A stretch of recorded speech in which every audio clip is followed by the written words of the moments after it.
I know you're more eager to share the speaker, but finally, please allow me to extend my sincere appreciation to all prominent speakers and presenters for their effort to share brilliant ideas and out-of-the-box imagination to create a better smart agriculture array for a better world.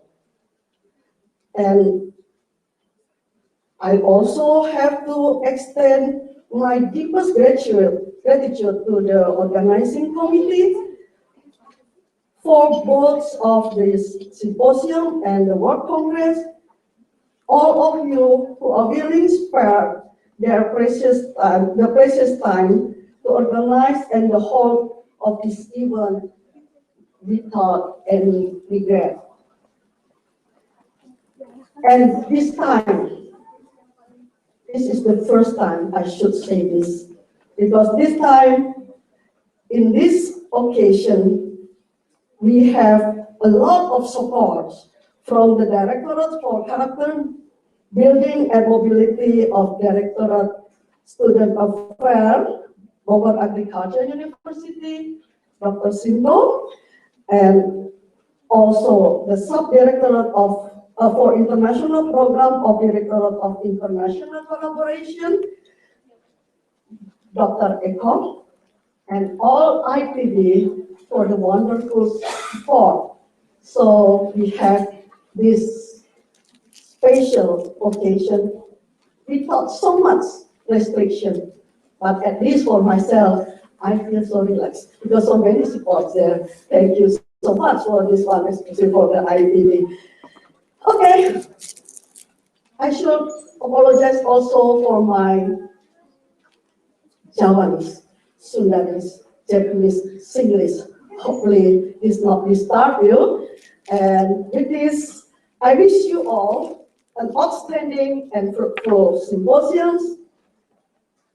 Good luck. Create so many good ideas, and may God bless all of us. Wassalamualaikum warahmatullahi wabarakatuh.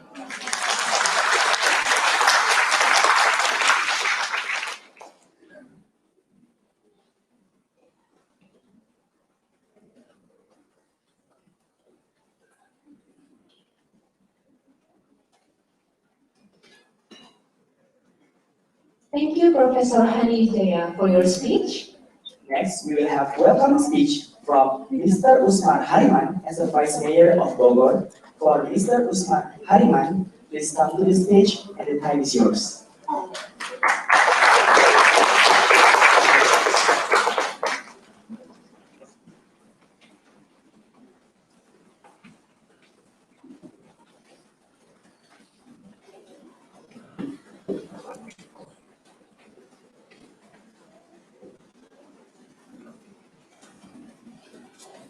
Bismillahirrahmanirrahim. Assalamualaikum warahmatullahi wabarakatuh. Salam sejahtera untuk kita semua. Yang saya hormati Bapak Rektor IPB yang diwakili oleh Sekretaris Institut Bapak Dr. Insinyur Qasim. Yang terhormat para pembantu rektor dan yang seluruh yang hadir. Yang terhormat para tamu undangan simposium, yang terhormat dan yang saya banggakan seluruh sivitas akademika IPB peserta simposium dan seluruh panitia yang hadir pada pagi hari ini.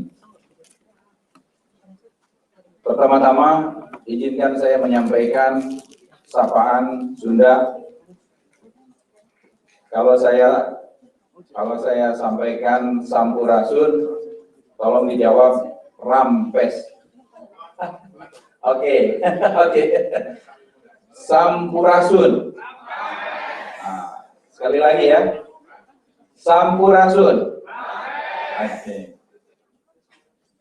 Pertama-tama terima kasih atas partisipasi seluruh mahasiswa dalam International Youth Symposium and Creative Agriculture 2016 sebagai presentator dan peserta dari dalam maupun luar negeri. Terima kasih juga pada seluruh panitia yang telah bekerja dengan sangat baik. Hadirin sekalian yang berbahagia, Kreativitas dalam sektor pertanian adalah hal yang sangat penting untuk pembangunan pertanian masa kini dan masa mendatang. Pertanyaannya, mengapa demikian? Seperti kita ketahui, maraknya pembangunan non-pertanian secara global telah menjadi isu penting dalam pembangunan pertanian dewasa ini. Pembangunan fisik wilayah yang tak terkendali di suatu daerah berdampak pada alih fungsi lahan yang menyebabkan menurunnya tingkat pembangunan pertanian di masa depan. Dan apabila kita semua berdiam diri tidak melakukan langkah-langkah kreatif dan inovatif, bagaimana nasib pertanian sebagai salah satu faktor penting pembangunan dunia selanjutnya? Sebab lahan pertanian yang mampu dipertahankan adalah salah satu daya dukung keseimbangan sebuah wilayah. Apabila terganggu atau berkurang, maka otomatis keseimbangan lingkungan pun akan terganggu atau berubah. Di hampir seluruh kota-kota di dunia ini, tidak terkecuali di Indonesia dan khususnya di Kota Bogor, fenomena bergesernya alih fungsi lahan pertanian menjadi kawasan komersil marak ditemukan.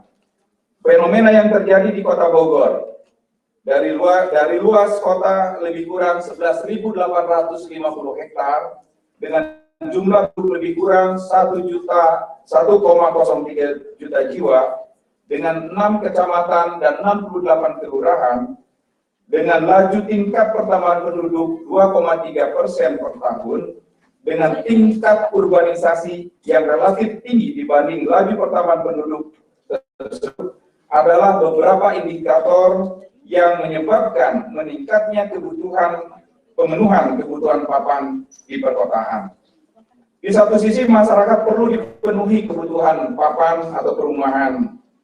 Akan tetapi hal tersebut pun mengakibatkan terserobotnya lahan-lahan pertanian yang produktif yang beralih fungsi ke fungsi lainnya. Ancaman alih fungsi lahan tersebut merupakan ancaman bagi keseimbangan kawasan.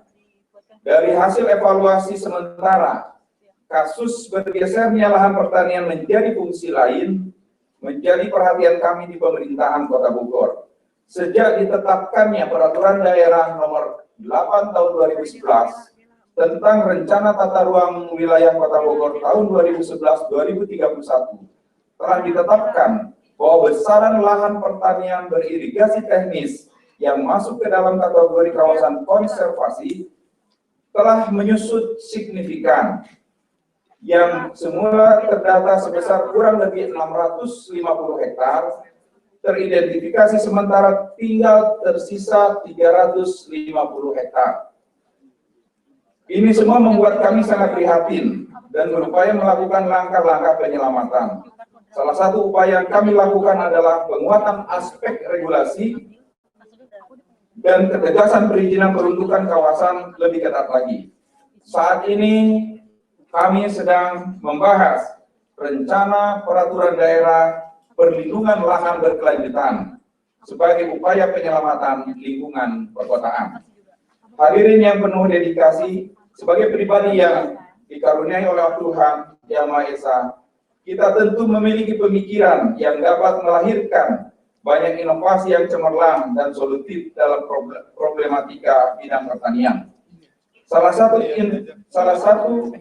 satu inovasi cemerlang di bidang pertanian itulah yang dinamakan dengan pertanian kreatif. Pertanian kreatif inilah yang menjadi tema yang diusung dalam simposium hari ini, yang menjadi cerminan bagi generasi muda untuk bergerak dalam pembangunan sektor pertanian.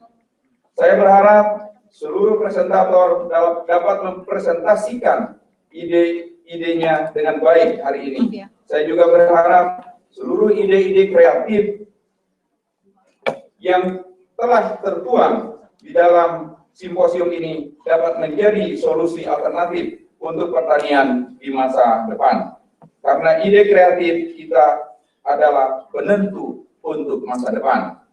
Demikianlah sambutan yang dapat saya sampaikan. Terima kasih atas segala perhatiannya dan selamat mengikuti Symposium tahun 2016 hari ini. Wabillahi taufiq wal hidayah. Assalamualaikum warahmatullahi wabarakatuh.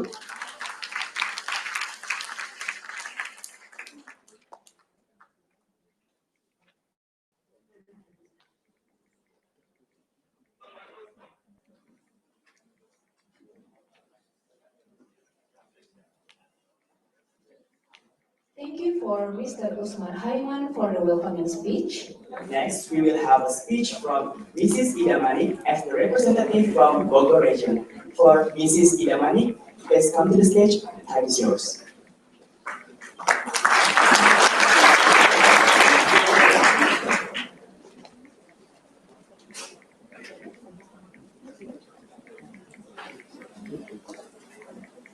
Good morning.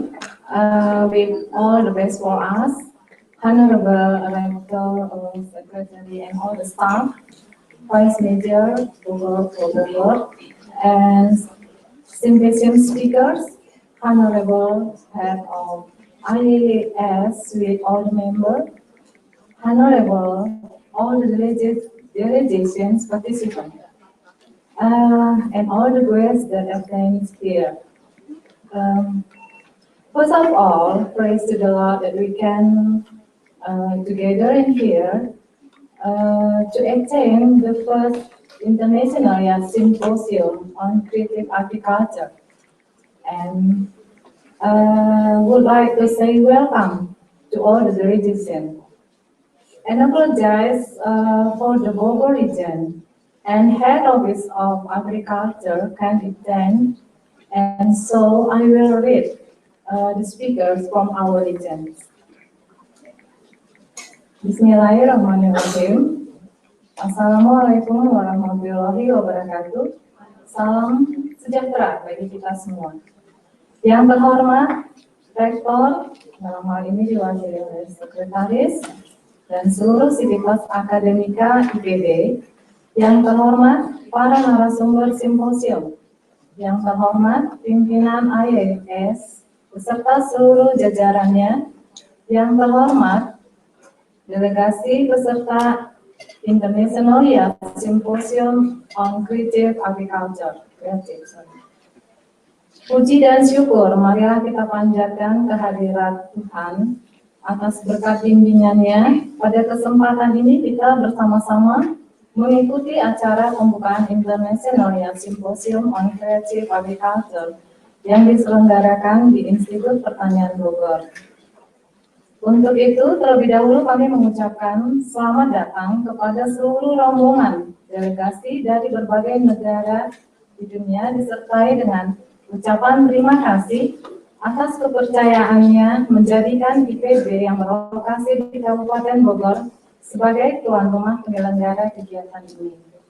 Sungguh kami merasa bangga dengan kehadiran para mahasiswa pertanian internasional yang kesempatan ini, karena bagi kami yang memandang penting pembangunan pertanian, generasi muda yang memiliki minat dan kemampuan dalam bidang pertanian merupakan sumber harapan dalam membangun masa depan pertanian yang maju dan berdaya saing tinggi. Kami yakin negara-negara yang berpartisipasi dalam kegiatan ini dengan mengirimkan delegasinya juga memiliki harapan yang sama dengan kami, sehingga kita dapat menguatkan komitmen bersama dalam pembangunan pertanian yang terintegrasi dan berkelanjutan, tidak saja di negara masing-masing, akan tetapi juga dalam konteks pembangunan dunia yang berbasis pertanian dan berwawasan lingkungan.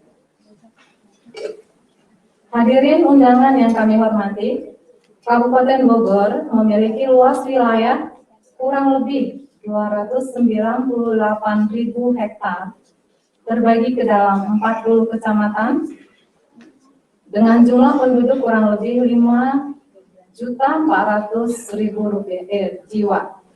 Sebagai penyangga ibu kota negara Republik Indonesia, Kabupaten Bogor mengalami perkembangan yang cukup pesat, khususnya aspek pertanian, kehutanan, peternakan, perikanan, perindustrian, perdagangan, pertambangan, budaya, pariwisata, yang secara langsung maupun tidak langsung menjadi lahan subur bagi pertumbuhan beragam usaha industri. Visi kami adalah Kabupaten Bogor menjadi kabupaten termaju di Indonesia. Khusus di bidang pertanian, pencapaian visi tersebut dihubungkan dengan pencapaian tujuan meningkatkan produksi tanaman pangan, hortikultura, dan perkebunan. Dalam mencapai tujuan tersebut, institusi pendidikan pertanian seperti IPB beserta para mahasiswanya telah terlibat secara aktif baik melalui pengembangan kajian ilmiah di bidang pertanian maupun dalam mendorong implementasi kebijakan-kebijakan pemerintah di bidang pertanian di tengah masyarakat. Hadirin undangan yang kami hormati, demikianlah beberapa hal yang perlu kami sampaikan. Selamat menikmati kebersamaan dalam forum simposium serta mengembangkan gagasan-gagasan kreatif di bidang pertanian guna membangun masa depan dunia yang lebih baik. Semoga Allah Subhanahu wa Ta'ala senantiasa memberikan petunjuk dan bimbingannya kepada kita sekalian. Wassalamualaikum warahmatullahi wabarakatuh. Bupati Bogor. Please enjoy the togetherness in this symposium forum to create brilliant ideas in agriculture development for the better future. God bless us.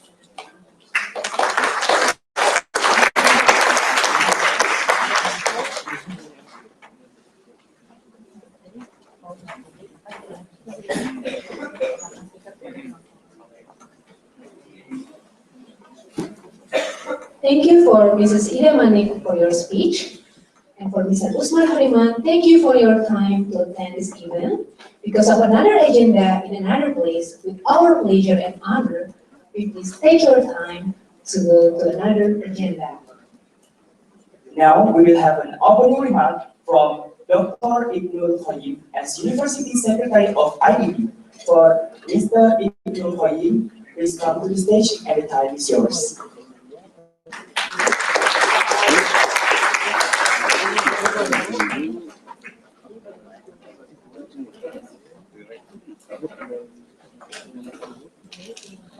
Bismillahirrahmanirrahim. Assalamualaikum warahmatullahi wabarakatuh.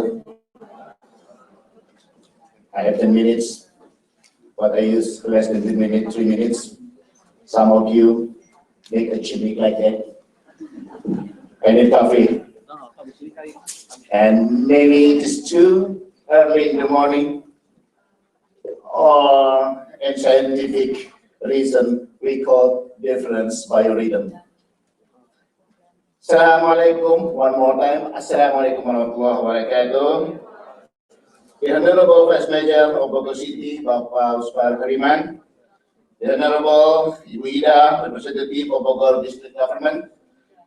The Honorable invited speakers from USDA, from Netherlands Embassy, from Australian Embassy, the National Fund for Agricultural Development, the IFAD, Kabil, and Jawara Indonesia, our IPD team, and honorable guests and participants.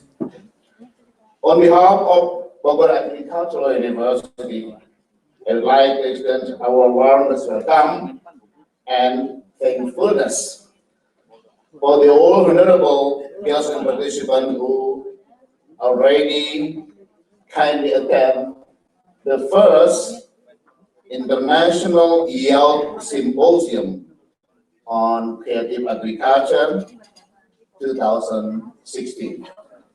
Creative Agriculture. What a wonderful ideas. Pak Usman Hariman is one of our alumni. The former Indonesian president is one of our alumni. We have also, thank you, we have also some famous senior dancer, scientists of course, and is our university, Bogor Agricultural University, also a creative agricultural university? Yes, perhaps yes. And Ibu Professor Hari Wijaya, our local committee, a creative professor, TV commercial star, and scientist,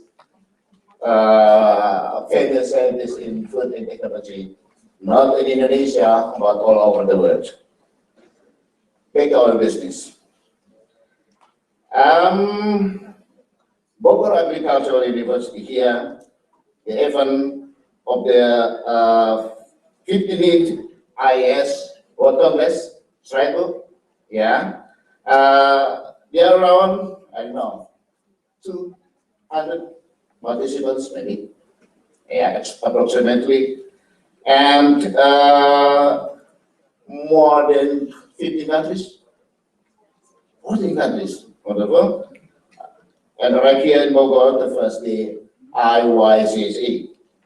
We highly expected the Iysca could provide a platform for university students to discuss, to share their knowledge, expertise, experiences, instruments, and issues related to the ideas toward the agriculture, the significance of agriculture, and related sciences. Creativity is certainly needed in solving of many global problems. And we are, as our future leaders, should share their creative thinking to produce innovation and solve those problems. We highly expect that the Iysca would provide a platform for university students to discuss, to share their knowledge and experience for our future. As part of the AIS Congress, a place to sharing knowledge and information by students around the world to find solutions for agricultural problems and also the related sciences. Ladies and gentlemen, I hope that all participants will extract the benefits from the plenary, lectures, and parallel seasons. They will be beyond your satisfaction when your original idea comes to reality and benefit so many people in the world. Student, you cannot realize your idea by yourself. Broaden your networking and tighten the friendships among you. That is the most important thing that we would like to achieve at the moment. And finally, I wish you successful and fruitful symposium. In the name of God, Bismillahirrahmanirrahim, I open the symposium. Thank you very much. Assalamualaikum warahmatullahi wabarakatuh.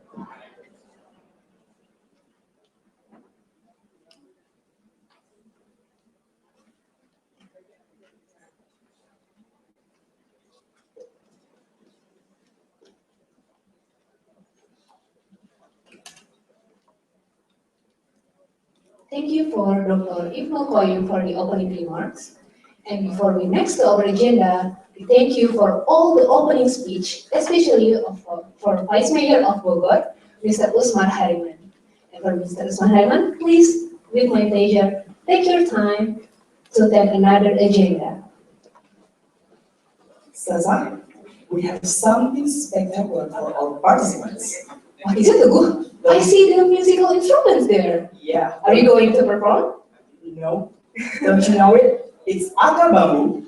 Aka Bambu as the social community that concerned in agriculture. They have implemented their concern to art and social community. Really? A social community? Yeah, I know it's rare, but the social community do agriculture in that form in art and music. Wow, I'm so curious. So, without wasting our time, we please give applause to Akar Bambu.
never felt she or he is the one that suffer or scarified the most.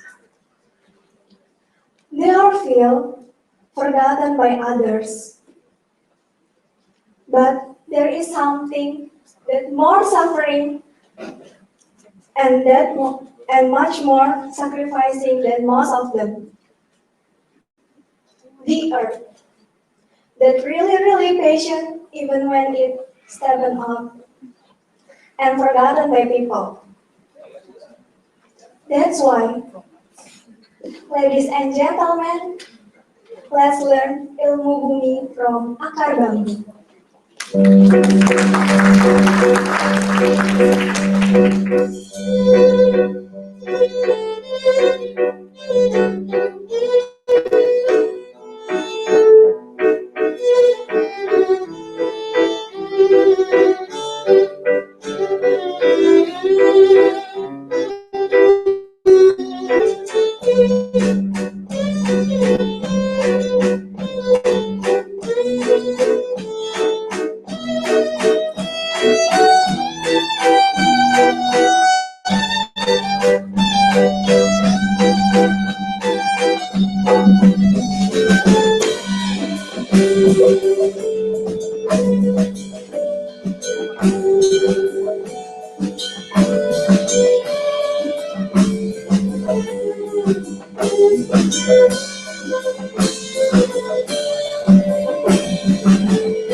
helping each other, hanging out our dreams as high as the sky. But can the life be peaceful become civil society?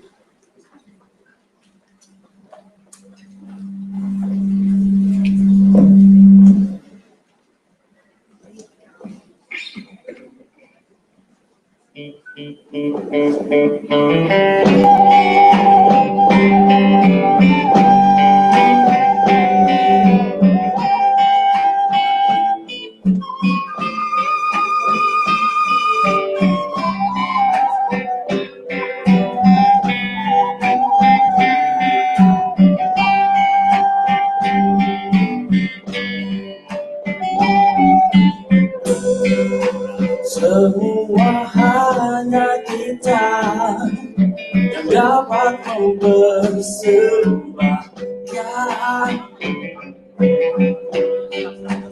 yang terbaik terbisa, menyajikan penghargaan dengan mengagungkan hidup yang lebih indah dalam kemuliaan. Saling mengerti, saling berbagi, saling memahami dan peduli.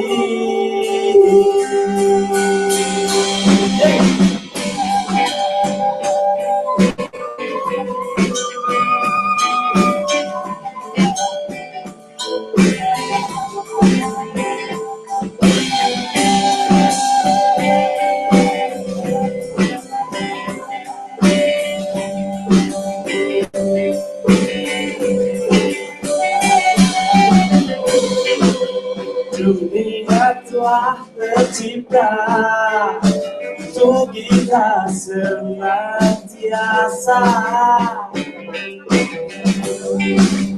kita lebih sesama, untaikan berjuta makna arti kehidupan, sadar sepenuh jiwa selaras seirama.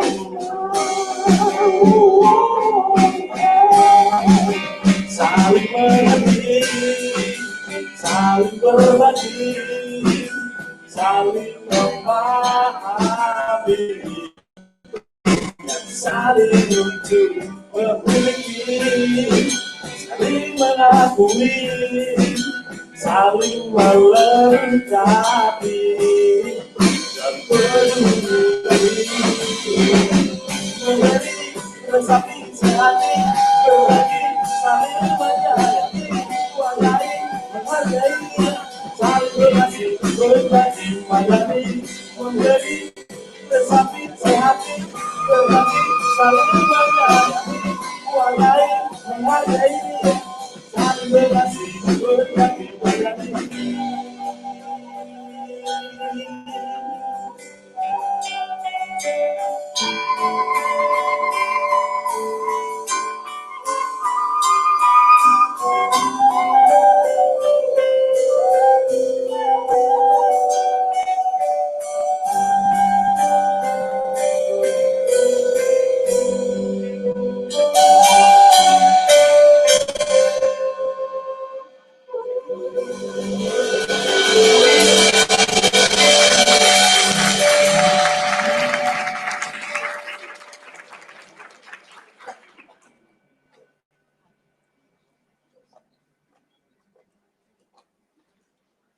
Heaven, a fun and beautiful place. Everyone wants to go there. Shall we dive first to know it? Can we feel the place like heaven right now?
suka berada, apakah dia berada di sekitar kita ataukah dia berada di samping tempat yang berbeda.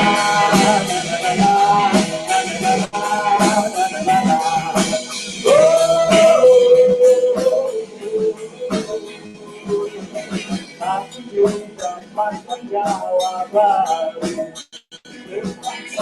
Yakini sang surga berada di alam sana, alam setelah kita hidup di dunia. Ternyata sudah habis semua mimpi kita saat ini.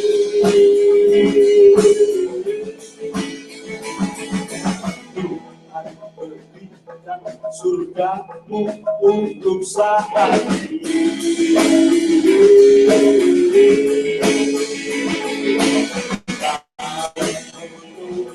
Surgamu untuk saat ini. Ku berikan surgaku kepadamu. Surgaku berada di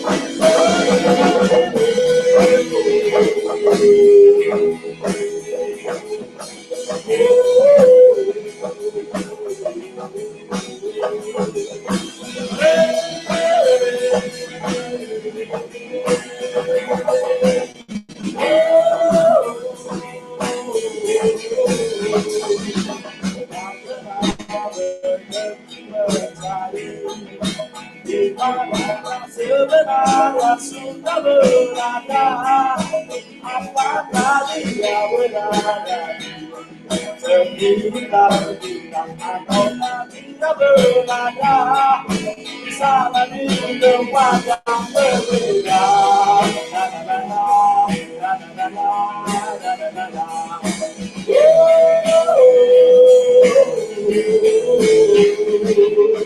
Tapi belum dapatkan jawaban. Berbangsa kita kini sang surga berada di alam sana, alam setelah kita hidup di dunia. Ternyata surga hanya sebuah mimpi kita saat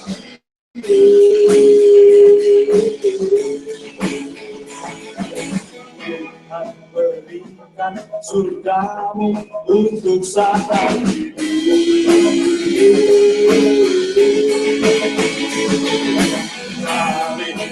Berikan surgamu untuk saat ini. Berikan surgamu untuk saat ini. Berikan surgamu untuk saat ini. Berikan surgamu untuk saat kami. Berikan surgamu untuk saat dunia. Berikan surgamu untuk saat ini.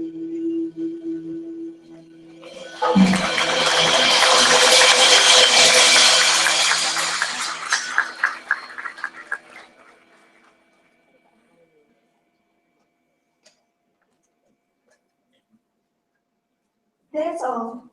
Things that should be learned by us. Life is like patient earth. Realize that we should help each others until Christ the peaceful of heaven. Thank you very much.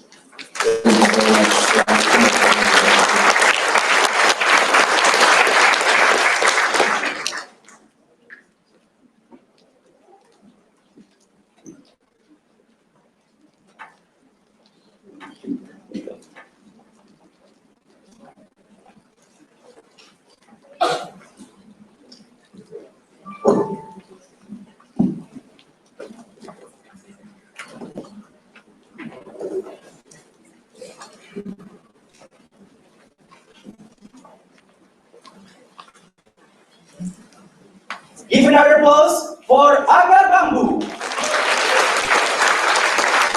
Sasa, it's so touching. Yes, it's true. And the message is so meaningful.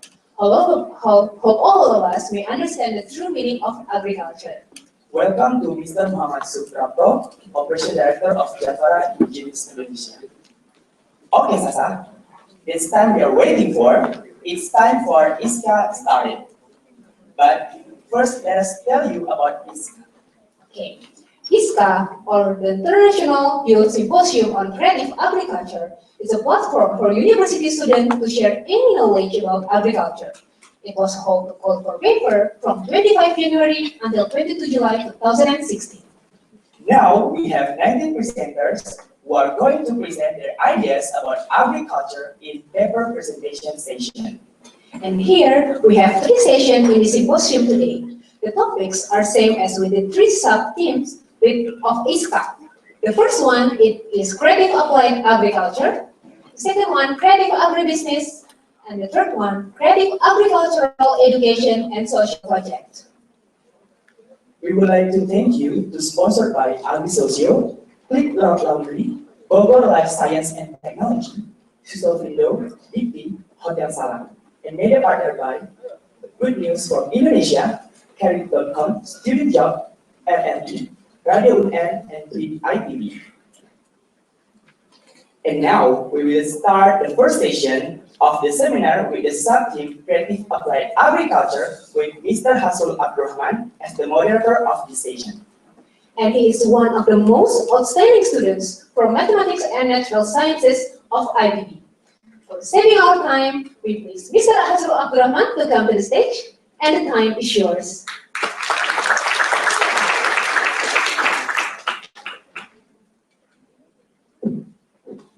Okay, thanks so much. Well, good morning, everybody. Okay, basically, since it's a very international event, I need more spirit coming from all the participants inside this room. Good morning, everybody. Good morning. Good morning from the left. From the center, good morning. And from the right, good morning.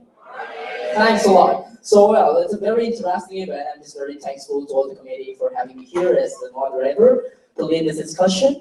And today we're going to discuss about a very interesting point, which is about creative applied agriculture. So maybe some of you guys have been understanding about this topic, which is we're going to talk about innovation, for example. How can we as a young generation innovate for the betterment of the world and create something for the next generation to have.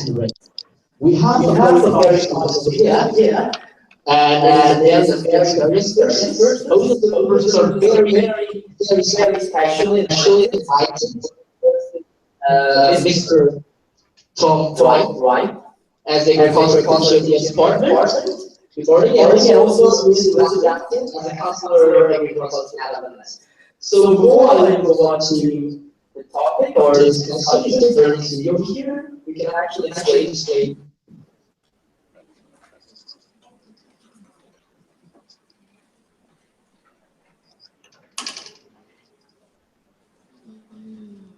Alright, so Mr. Tom Dwight, I also know this person from social media because I'm researching something about him, which is someone who is very interested and also security in it.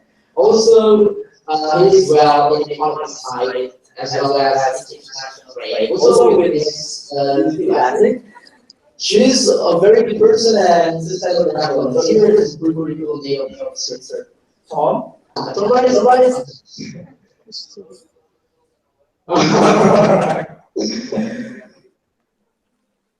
Okay, the size is excellent. So Tom Rice is the Institute for Agricultural Affairs and the Smart Innovation. He represents the as a partner of agricultural innovation and specializes as innovation that train ICE and science local. And also he is supposed to covering the WTO's work with the innovation and for health and as a way analyst for testing global development. Mr. Rice specializes include work in France, Netherlands, South Africa, India, and Sri Lanka. Very lot of experience as a person. He holds a master's degree with also very good education level, and so please welcome Mr. Rice. Thank you.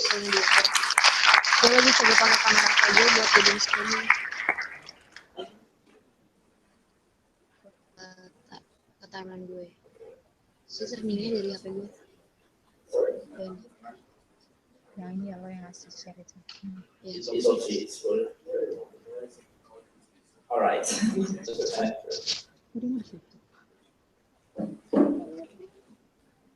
Di situ.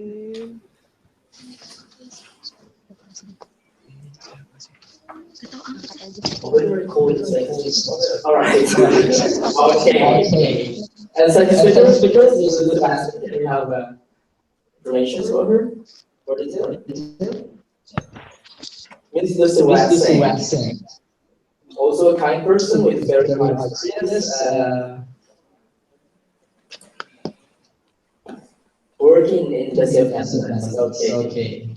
So, here is Miss Lucy Waxing. Please give the applause for her.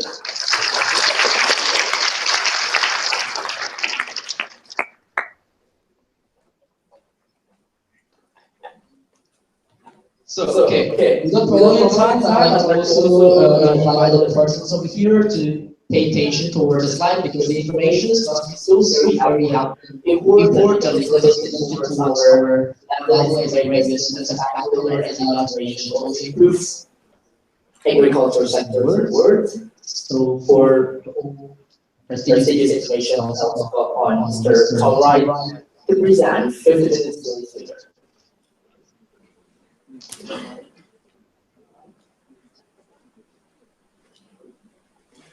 Well, thank you all very much for the opportunity to address you today.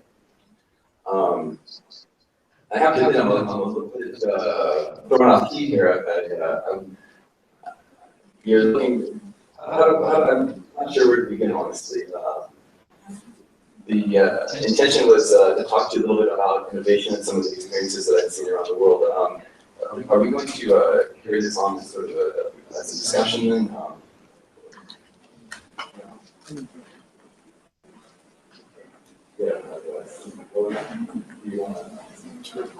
Well, I'm ready, I can do it, right? So if you don't mind the little that I prepared remarks, it might be easier to do it. Is that my position? I want me to shake things up.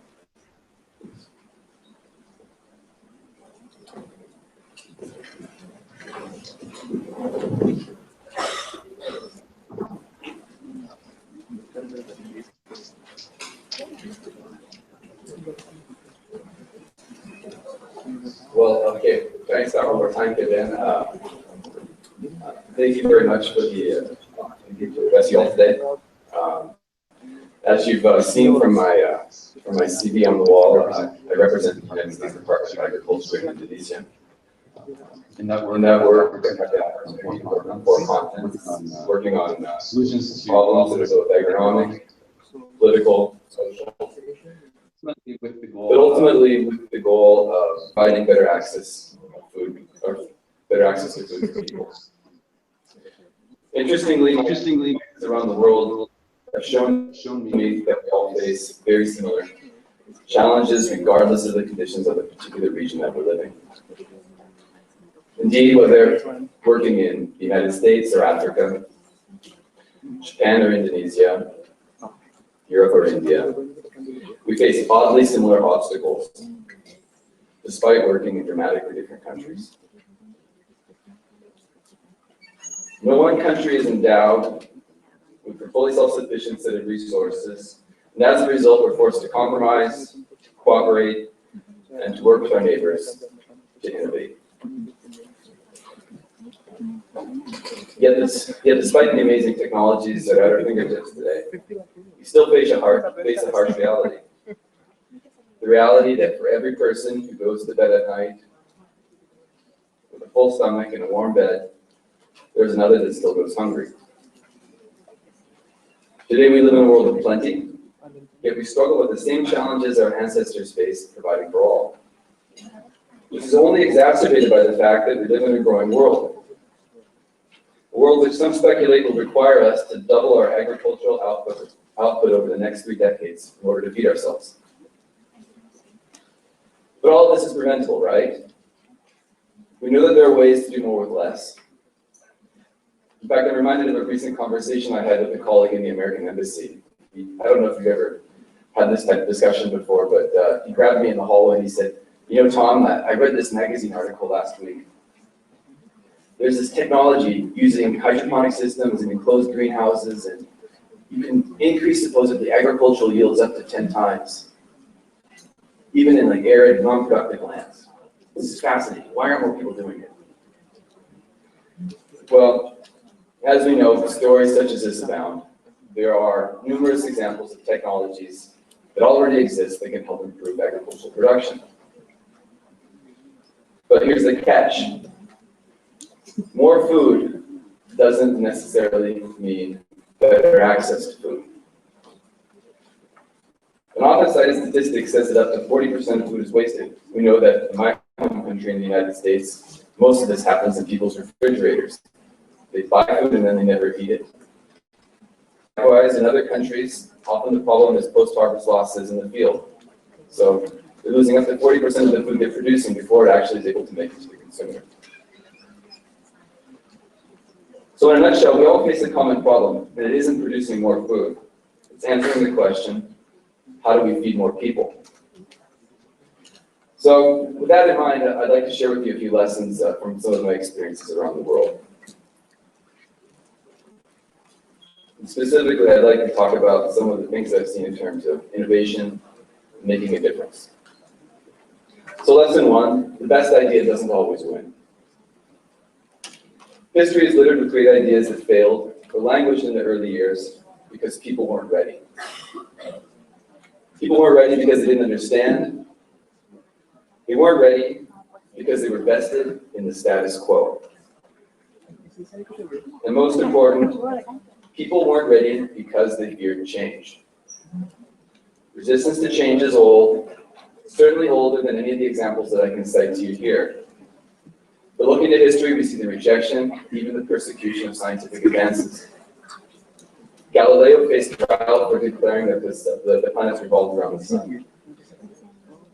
The words Luddite and sabotage remind us that resistance to innovation was well established during the Industrial Revolution, when skilled laborers, later named Luddites, resisted mechanical innovations because of fear of losing their jobs. Likewise, the word sabotage finds its root in the French word sabot, meaning a wooden shoe, which people supposedly would use to jam up machinery, destroy the moving parts of labor-saving devices. And then today, starting in the 1990s, it is the poor consumer reception of genetically engineered foods, despite their numerous advantages, safety, and widespread popularity amongst farmers. But why? Because the best idea doesn't always win. In fact, developing an innovative solution, while sometimes monumental in its undertaking, is only often the most smallest part of the job. Experience shows that convincing people to follow you is a big part of the job that is too often neglected. So what do we take from this lesson? That the path to a better solution is based on relationships you have with your customers, not your good idea. We need to listen to our customers, which brings me to lesson two, listening to your customers. Listening is key, but we need to go farther than agreeing on a problem with people that we're working with. We have to convince our customers that our solution is right for them. Because after all, change means risk. And in the agricultural sector, this is especially true. We must acknowledge that farmers burden risks that no other businesses face, with weather, insects, disease, volatile market, some countries poor access to financial services. So how do we convince farmers to take on new risks? And this reminds me, I think the best way to really talk about this in my mind is an example from a story I once heard a few years ago, back when I was working in India. It's a story of a tractor company, a very famous tractor company that was trying to enter into the Indian market for the first time. Now, the company in question is known for some of the world's finest tractors, and at the time, market analysts were all certain that now was the moment. Then was the moment to enter into the Indian market, one of the biggest markets in the world. But unfortunately, the first time there didn't work. Interestingly, the country wasn't a stranger to market research. They understood the basic economics of Indian farms. They knew that these farms were typically smaller than in their core markets.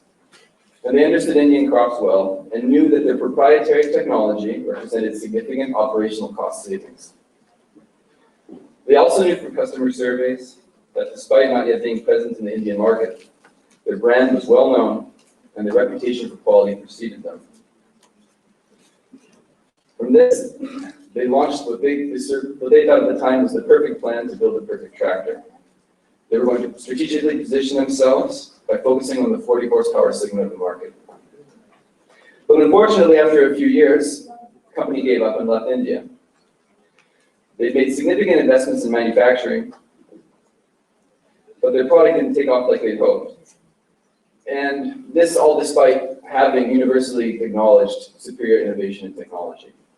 So what happened? Well, the best answer to this failure lies in looking at their second attempt to re-enter the market a few years later. Learning from their mistakes, the company came back with a different approach, proving how important it is to listen to your customers. Many of the company's first mistakes came from its top-down approach. After all, they knew what their clients needed. They'd done their market research, they'd identified who would be the likely users of their innovations, and then they went to work. But in doing so, they neglected to really listen and get to know their clients. So how did they learn from their mistakes? Well, in their second attempt in the market, they took a much different approach, really trying to involve their customers in the product development process. During their first attempt, the company had started its market entry by developing a product and then creating a marketing campaign. In their second attempt, the marketing campaign was an integral part of their product development. From the very beginning, new customers were invited to workshops where the company presented them with concept designs, asking for feedback, and asking for input on what the farmers needed to do their jobs better.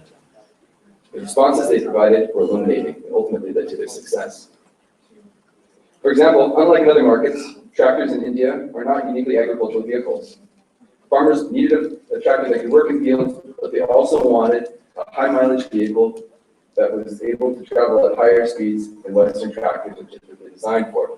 And to put this into context, in my years working in India, if you travel through the agricultural states of Punjab and Haryana, you'll see right away that public transportation is oftentimes made up of tractors. BPOs are shuttling trailer loads of people from town to town. Additionally, the company had long abandoned metal bodies in favor of damage-resistant plastics. While this was considered a superior innovation, conventional wisdom amongst their clients had determined that metal bodies were superior to plastics represented a poor value. Most important, the company had learned that while many of their proprietary innovations were desirable, they hadn't taken account the customer's bottom line, which was cost. So although the innovation represented operational savings over the lifetime of the vehicle, Indian farmers were adamant that their bottom was the purchase price. So working with this new information, the company was able to develop a tractor that was well suited to the company's needs. But by inviting their customers to talk with them, they gained an advantage that far outweighed any market research. They invest themselves in a new product. And the customers now had an interest in that company. They felt that they were being listened to. They felt respected. And from this, they believed that they would receive the best value for their investment. And as a result, the company was taking orders before they were actually even manufacturing tractors. Lesson 3, innovation doesn't always mean more technology. So this is more of my personal experience here in Indonesia, but it's equally true in other countries as well. So in my work in the embassy, people often assume that I have access to bottomless resources, or even better, technology, sort of along the lines of James Bond. People have the impression that as Americans, we're technologically advanced like in the movies. In fact, this is true, I'm not making this up, people frequently ask me about my office's satellites. Well, here's the big secret, we don't have a satellite. In fact, this is the only technology that I carry and it's an old BlackBerry. It's like, I don't even have Android. Okay, so. But the truth of it is that much of my day-to-day work is market research. USDA is very interested to understand global agricultural production and trade. We collect this data from around the world for the unique purpose of informing markets and ensuring that businesses and farmers can plan properly. Understanding of Indonesia would import more cotton, more corn, or less palm oil has global implications that reach soybean farmers, Ukrainian wheat farmers, and ultimately to the competitors around the world, including the United States. In short, we live in a very small world, and actions in every one of our countries are closely linked. And I'm thus proud of the fact that as an ag attaché, we provide a very innovative public service. We provide crop and agricultural trade estimates to anyone in the world from a truly unbiased and global perspective. Interestingly, people often want to know about my methodologies of data collection. People assume that I rely heavily on expensive and technologically advanced equipment to develop my estimates. In truth, the most important technology that I have access to are my eyes and my ears. I travel extensively, talk regularly with people, I ask questions, I observe, I rely heavily on local businesses for data as well as local government officials. And most important, I try to take to heart the comments I get from farmers regarding both their successes and their problems. In short, the most valuable innovation that I rely on uses virtually no technology. It's inexpensive to implement, and in many ways it's unchanged since the first people started doing my job over 100 years ago with USDA. Now every day more and more technology is in fact ready and available at our fingertips. For those of you who are new to Jakarta, Gojek is a very interesting app that's been developed using pre-existing geolocation software to provide motorcycle taxi services. It's revolutionized transportation in the city, providing a uniquely creative solution to a uniquely, well, actually not so unique to Jakarta, but nonetheless a problem that's big in Jakarta and most of Java, which is congestion. All right. So using this same technology, what's interesting is we now have this Pokemon Go game. All right. It uses the same thing just for the purpose of having fun. But imagine now taking off-the-shelf geolocation technology and using that to collect better agricultural data from farmers around Indonesia. It's totally feasible, and it wouldn't really be that complicated to build. But beyond that, it gets more complicated, because our challenge as innovators in the agricultural field isn't necessarily to create better technology. It's to figure out how to make technology accessible and more desirable to people. In short, innovation doesn't necessarily require more technology, better technology, or more money. Often, what we really need are creative ways to make what we have work better. Am I going to pull the plug here? You want me to keep going? I got 3 more minutes, so I can finish it up, or you guys? All right. So in closing, just one final lesson, which is on failure. As I mentioned earlier, everyone around the world faces similar problems. But the problems that we face are often united by the fact that although technological solutions already exist, social, economic, and political barriers prevent us from implementing them. It's fair to say that as innovators in the agricultural field, our real challenge will not be to invent a new machine or technology, but instead we're faced with the challenge of how to empower those without choices. And this doesn't mean giving away tractors to farmers. It means learning how to influence organizations. It means leadership. It means reforming institutions and overcoming vested interests in the status quo. These aren't easy to overcome, and unfortunately there's no rule on how to overcome fear of change or how to reform long-standing institutions and beliefs. And as a result, it's up to every one of us to champion our beliefs and to take on the arduous. And as leaders, the first thing we need to learn is how to fail. We need to learn to accept that we can't fix every problem, and that oftentimes the best solution will be a compromise. Most important, we need to take to heart that in every failure there's a lesson, and that with each failure we move that much closer to achieving our goal. And as such, I propose to you that the true test of innovation isn't in its technological merit. Rather, among the greatest inventions that have affected change and made a difference in people's lives, there was a leader with an open mind who never let failure force her to quit. There was a leader that was open to dissent and who left their ego home every day when they went to work. There was a leader that realized that innovation is possible and it didn't need to create solutions that required large amounts of money or technology. There was a leader who relied on her eyes and her ears and valued an inclusive work environment that considered from as many backgrounds and perspectives as possible. Innovators such as these ones understood the value of their mistakes and learned from them. And in doing so, these individuals rose up and became leaders, innovators, and catalysts for change. These are the leaders who are made lives because they recognize that innovation is born from failure. They're the leaders who realize that it's not the most gifted person who will accomplish the most, but the one who is willing to keep trying, doing their best, and persevering. Thank you very much.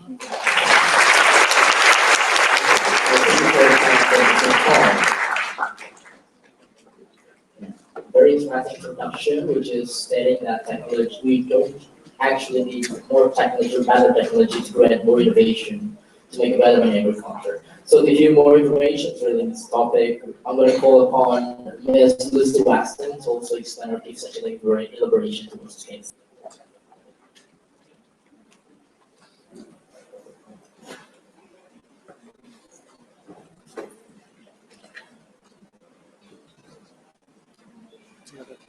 Please, can you start the slideshow?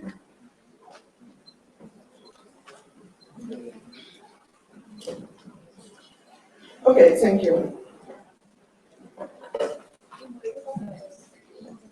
Selamat pagi, or is it already selamat siang? I lost count of time.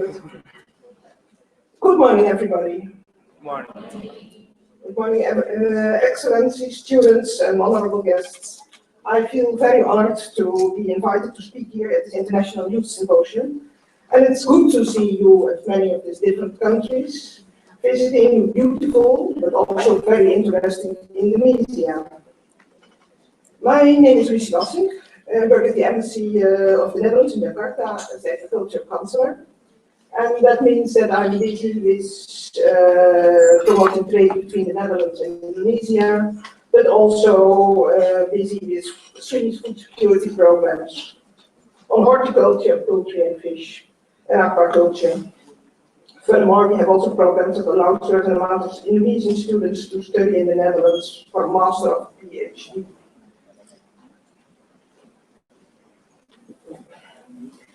This conference, and especially the subject, made me very, very enthusiastic. I think the combination of creativity and agriculture is a very interesting one, and which can lead to very new ways and innovations to solve problems. And besides that, it's also fun.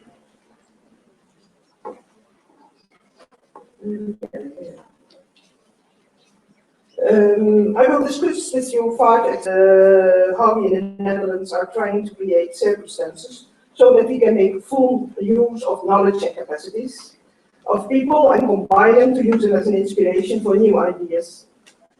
The first example is Agri meets Design. That's a sequence of events where designers and farmers meet. And it started a few years ago in the Netherlands, and it's, as we speak, still running. The second one is about Sign. That's a foundation that uses solutions from greenhouse technology to solve social and environmental problems. The third one is about innovations from the platform Agro-Logistics, now called Network Agro-Logistics. The Orange Factories are workshops of 3 weeks are organized by the Dutch embassies for students and young professionals. And the last example is about the session in Ambon in December last year. Agri meets Design. Then I started to think about how to write the speech. My first thought was we use examples of design of beautiful or funny things, like the beautiful equal picture in my first slide. A step further is designing objects that are useful, like the scarecrows in my second slide, or those watermelons that were invented in Japan. Square metal melons are far more efficient for packaging. However, I decided that's not what I wanted to share with you. I want to take a step further, as I explained before, and look into processes, policies, and interventions. Agri Meets Design is a yearly event organized by a group of designers to connect the world of agriculture with the world of designers. Participants are farmers, entrepreneurs, artists, students, computer wizards, etc. And the aim is to find new solutions for complex problems. And I'm going to tell you some of the examples so it's a little bit less abstract. And they vary from very simple ones to more complex questions and answers.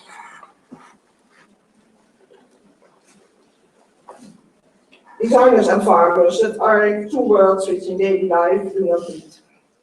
The event Agri Meets Design takes place at or near the University of Eindhoven, which is quite famous for design, from fashion to software. The venue is also important because one of the characteristics of these meetings is that participants only have a short time, that is 24 hours, 32 hours. The starting point is a definition of the problem that will be tackled. But it's also important to speak the same language, make terms of reference and criteria, work towards a solution, and come with a product in a short time. Farming is not a popular career perspective for young people, not only in Holland and Indonesia, but all over the world. And without farmers, we have a very serious problem in the future. Two examples to bring the farmer and his products back to the city. The first one is it's quite familiar example, the eatable landscape of urban farming. Quite familiar, but becoming increasingly popular worldwide.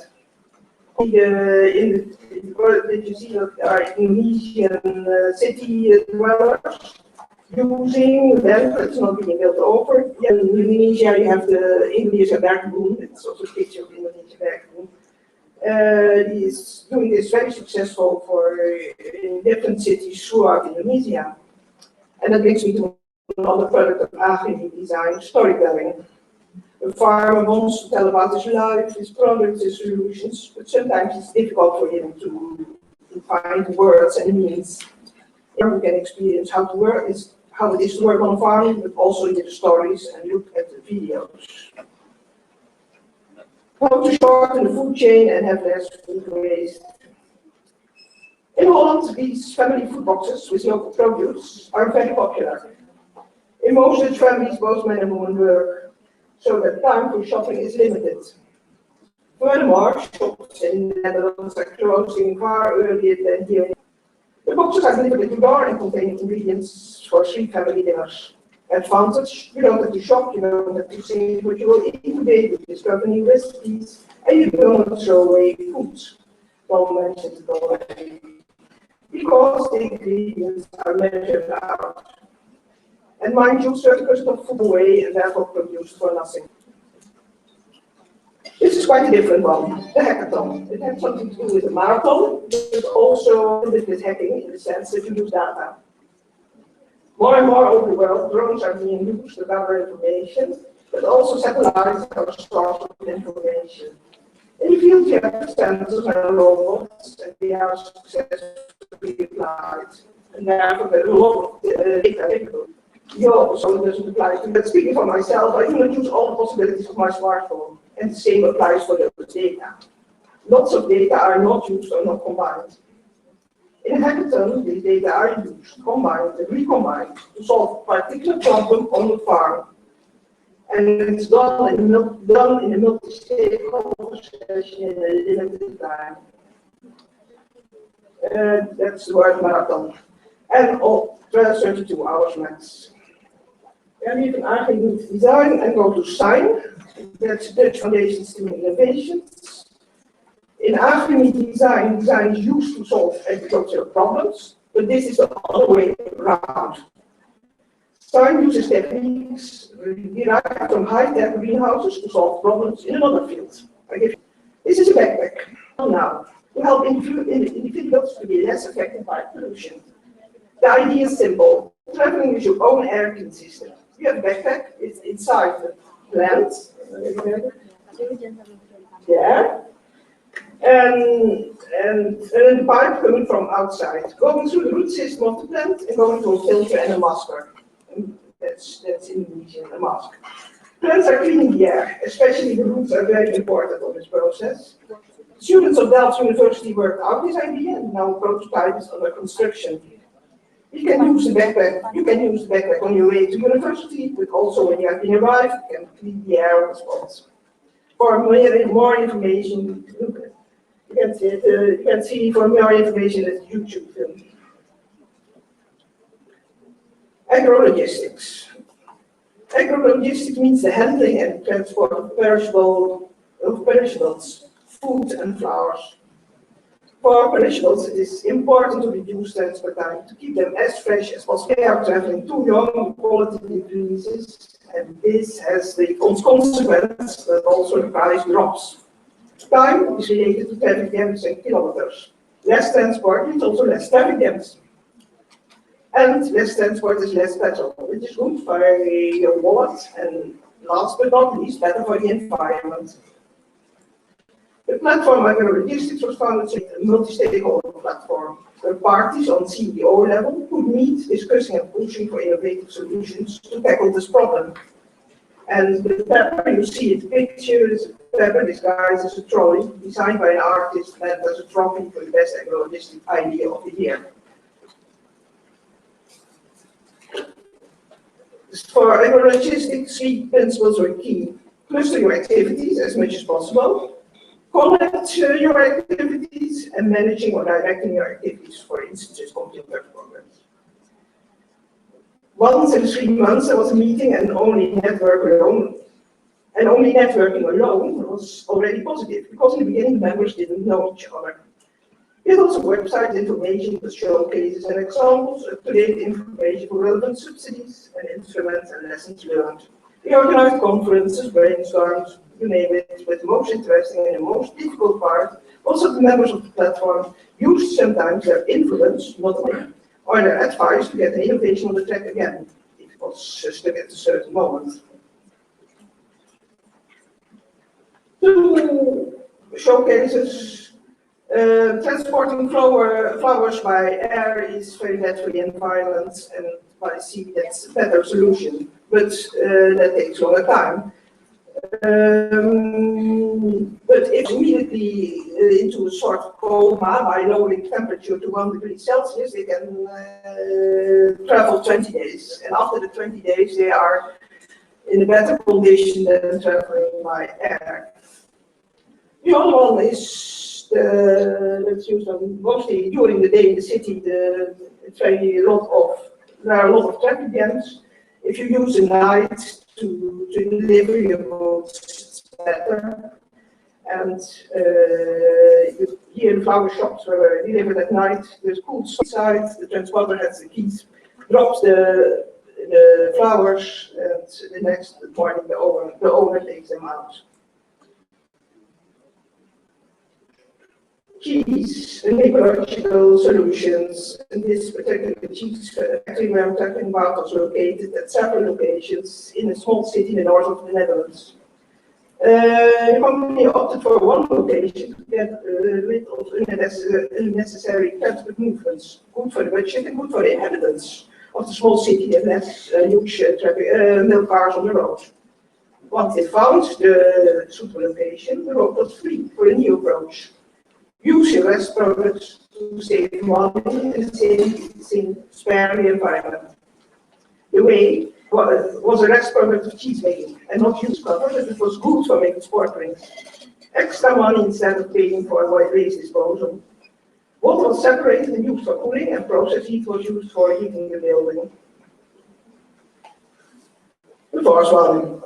Orange Factory is an intense 3-week workshop for talented students and young professionals from the Netherlands and Southeast Asia, designing innovative solutions for sustainable challenges in the region.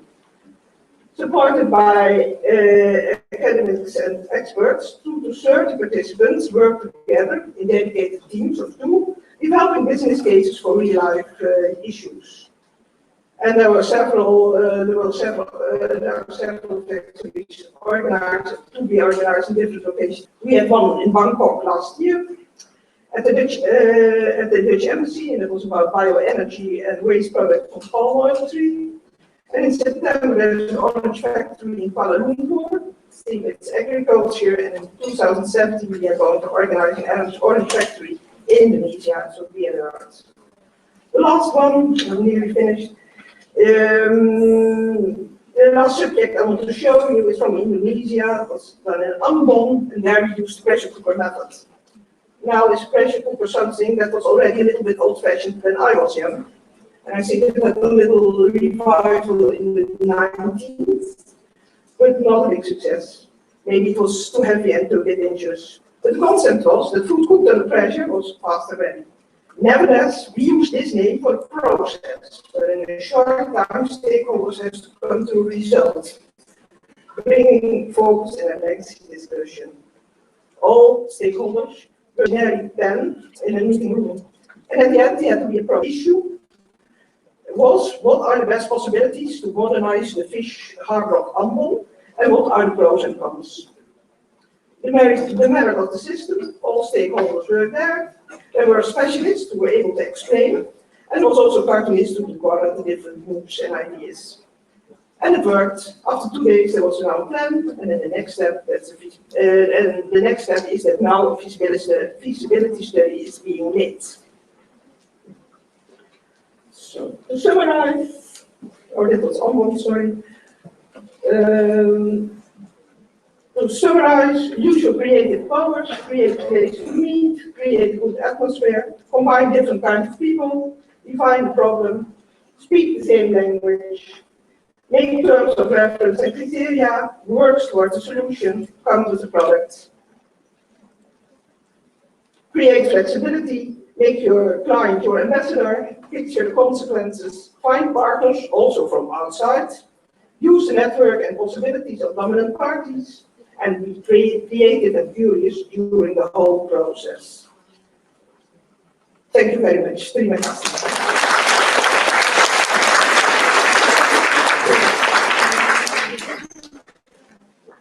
Thank you for Ms. Lucy. Okay, and after the presentation, we are gonna have a next 15 minutes to run for discussion. So anybody in this room who are willing to ask something or even to make a discussion towards our two panelists, you can actually raise your hand. Okay, one person. I'm willing to give a 3-person first. One person. Any other? Okay, just go on. My name is Emily, and I'm from the U.S., from Iowa State University. Sorry. So I have a question for Mr. Tom Wright.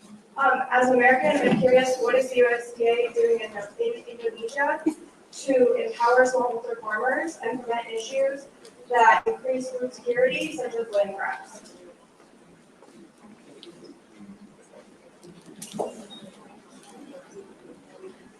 Well, mostly we monitor satellites.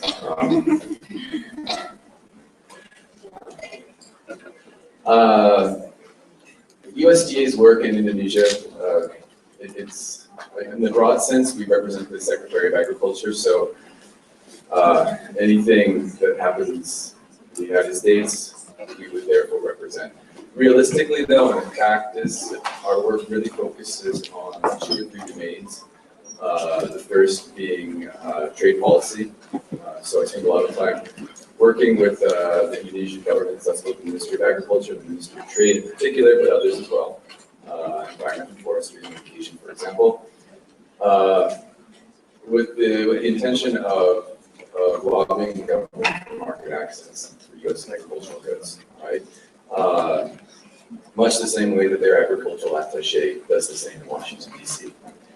In addition to that, as I mentioned during my speech, we do a lot of market research. And if you go onto the internet, you look up game reporting, it's GAIN, you'll find the world's, or I should say the USDA's attaché system of reporting.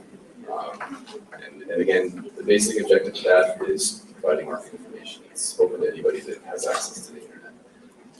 And then third, we work closely with producer organizations. So for example, They're actually one of the common ones would be the U.S. Soybean Export Council. There's actually a sub-branch of that, the Iowa Soybean Association. But working with them to market their goods overseas. So that's really the broad spectrum of what we do. But in terms of advocating against land grabs or anything like that, that's very much a very, very specialized area of work outside of my domain. And one that probably is better served by NGOs and not to say that we support the justice issues, but it's not really something that's my mandate.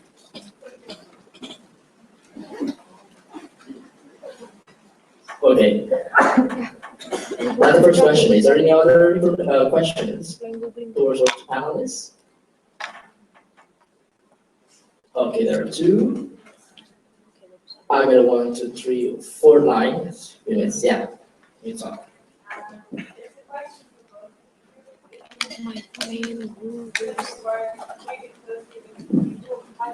In microphone. So, hi, I'm Rania from Austria, and my question is, how do you manage the language differences? Do you speak Indonesian? Since you work with the people really closely, how do you actually understand what they try to tell you? Okay, it's a good question. I don't work alone. I have a colleague who's Indonesian, and we are a team, and she's speaking fluently Bahasa Indonesia, fluently English.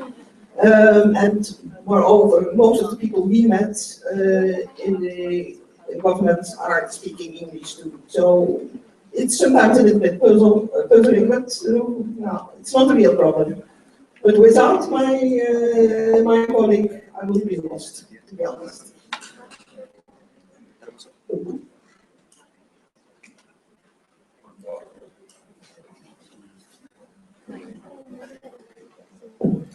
Yeah, in the American Embassy, there's 7 local staff. And you know, I do speak Indonesian poorly, very poorly, in fact, I'd say. Poorly enough that I won't try and attempt it here. But that gets me some shallow access. But getting deeper, there's no question about it. I couldn't do it. And even in other countries where I do speak the language well, my rule has always been don't go anywhere without somebody, without a local person, because it's not just language. There's so many things that are going on, social context, just body language, anything like this. You don't know everything, and it really helps to have. So I'm just very interested towards the answers of both of you guys, which is about language. I thought that both of you can actually speak some Japanese, even Japanese. Batak. Okay, very surprised that you can talk about that. The thing that I want to ask is about, which is, as almost of us, most of the students, especially in this country, are still not able to speak English, for example, and it's just like a limitation for them to innovate and to give their innovation towards the public. So how can you actually give such a suggestion for the case? For them, they are actually having a lot of innovation, for example. They are good in technology, but they are in Bahasa, especially not English. I don't agree with you. Right? Yes,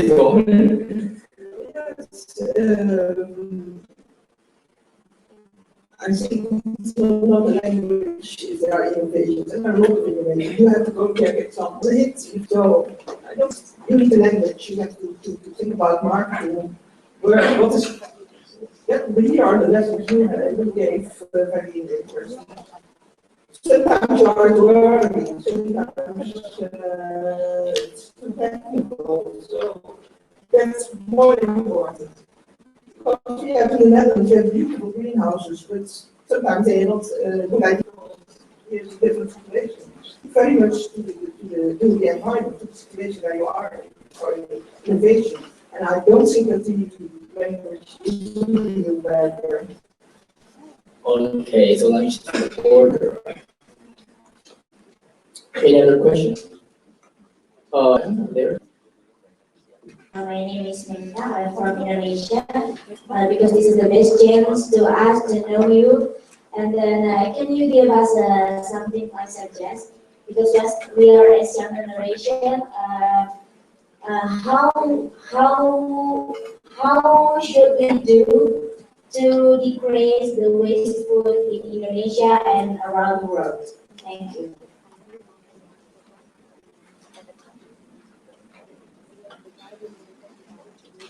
Well, I think that's an open question, honestly. I don't have a specific answer for you in Indonesia. What I would say is that the places where I've looked at it closer, I mean, there's multiple problems behind it. So I guess the question, are you willing to go with it to first of all identify the problem, but then to take the leadership in it? I mean, in Indonesia, some of the issues that you're going to face are everything. Well, a lot of it happens on farm, right? Looking at grains arriving in storage with excessively high moisture content. Companies who are willing to pay for that. There's incentive by better quality, and all of those types of issues are out in the open, I think. But on the other hand, there's I think an effort that needs to be made to understand, how we're really going to get people to change their behavior. A lot of it probably could be left to the private sector. I've definitely heard people in the Indonesian feed ingredient industry, so people buying corn, complaining that it's their own fault. They haven't set a high end bar for their clients, I should say. If they still give you money to produce low quality, that's what's going to happen.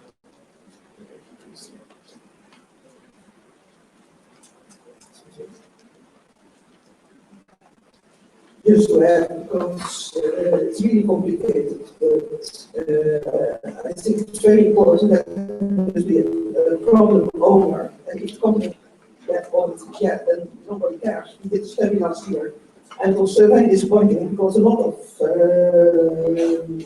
vegetables were thrown away, but nobody cares, and that's the first step, I think.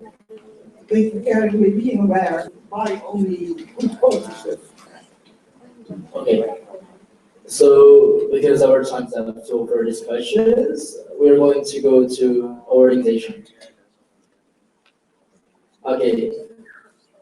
Final words for both speakers. It's very an honor for me to actually speak up to you, both of you, because that a lot of persons are knowing that you are just very vast in this field, especially agriculture. My final question is: do you have a high hopes to brilliant hope for the young generation, especially in a country like Indonesia? What do you think that the agricultural field in Indonesia will be?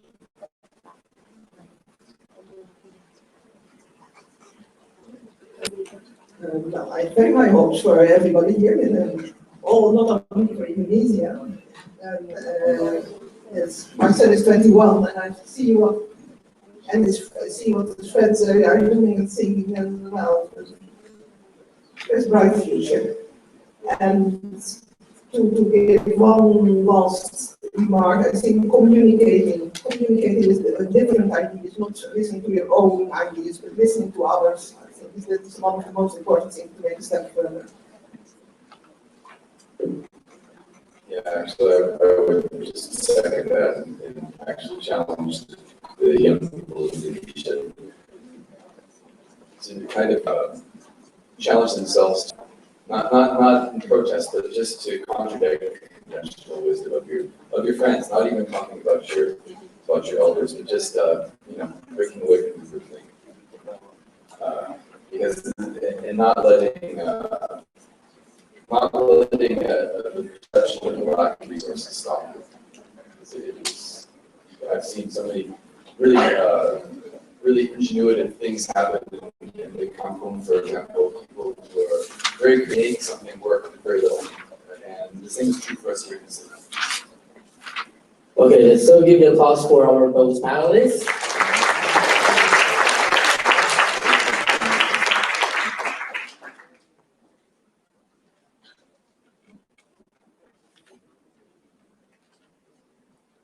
And give applause once again for the speakers and moderators. Because we have a conversation, for speakers and moderators, please stay on the stage because we will have token of appreciation. To the Honorable Professor Hani Wijaya to come to the stage to give the token of appreciation.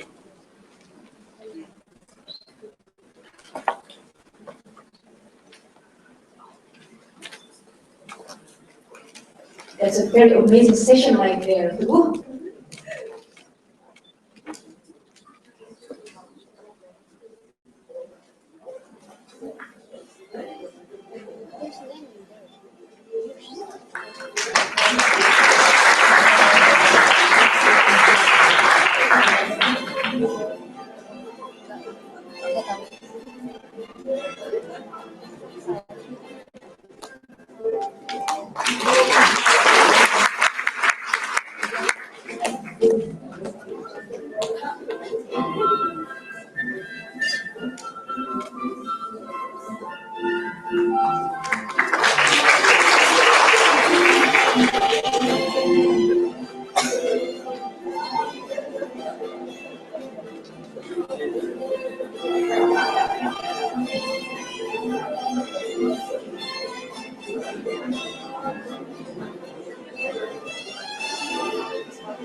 Okay, now we have a conversation together.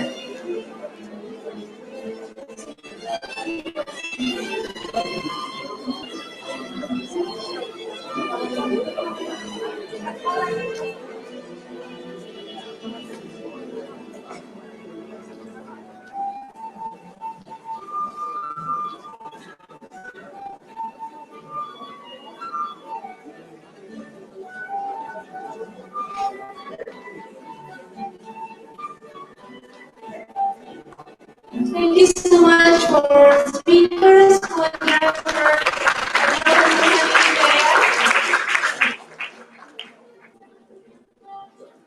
and we would like to say thank you for Benelevi, Ecuador, Bogor Life Science and Technology, Supervido, DP, and Hotel Sata, for the media partner, Good News from Indonesia, Kompas, Cari.com, RRI, and with IBB. Without them, the Symposium may not be amazing still. Yes, and welcome to Mr. President, Vice President for Mayor of our new HMS. Two, we need a reminder from Mr. Tom Wright. We have to make technology that accessible for everyone. Not have to be new, but accessible. Yes, right, and we have to be creativity and curious in all time. So what's next? Well, now we will start the second session with something creative agribusiness with Mr. Moyer session. Mr. Sobih Maimun, he was an Erasmus Mundus Action to Grandie for Mobility Program in Spain in 2013 and 2014. He also was a second runner-up of one of the most outstanding students from ABB in 2013. So, without wasting our time, we please Mr. Sobih Maimun to come to the stage. And the time is yours.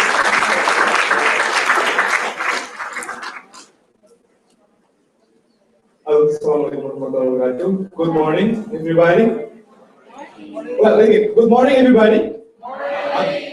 Well, it's my honor to be here, and I'm one of the alumni of IWS itself, and the alumni of Agriculture at the Bogor Agricultural University. And in this second session on the first International Symposium on Creative Agriculture, held by IWS, we have the theme on creative agribusiness. Talking the creative agribusiness itself, it will be very broad topics from the upstream to the downstream, from the trade barriers to the economic community, and of course, to the quality of the product itself. Well, today we have two speakers, hopefully, and they have me here. The first one, we have Mr. Dean Mariles, the Mr. Counselor of Agriculture of Australia and the Sea. Thank you for your coming and come to the stage. And the second speaker, we have Mr. Muhammad Suprapto, the Operation Director of Java Indigenous Indonesia. Please come to the stage. And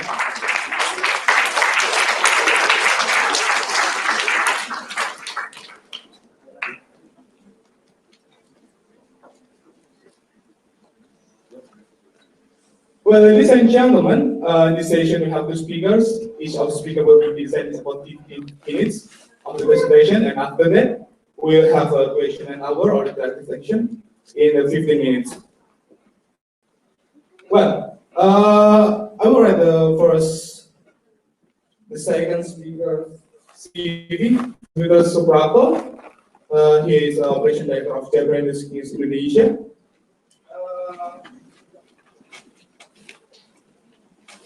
Well, I will tell you about a little bit about the Java business in Indonesia. It's okay, Mr. Robert? Well, this company is inspired by biodiversity, indigenous wisdom, and spiritualism in Indonesia. They bring added value to our indigenous local products to bring in the broader market and impact the society. They're working with more than 50,000 farmers, 200 food artisans, and create more than 600 primary products. And now, Java Indigenous Indonesia is the leading in the social enterprise agriculture-based Indonesia. And here we have the CV of the second speaker, the Mr. Mariles. The current position of Mr. Mariles is the Minister Counselor of Agriculture based on Indonesia. And oh, so much. And today we will talk more about maybe the partnership of Indonesian and Australian in agriculture. And so for the first speaker, please welcome Mr. Mariles. We have 15 minutes for the presentation. After that, we can have a interaction session.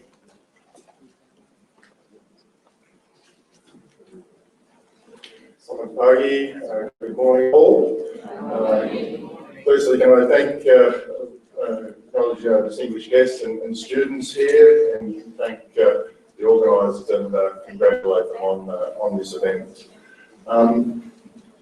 I'm not a farmer, I don't have an agricultural degree, I actually have an economics and accounting background.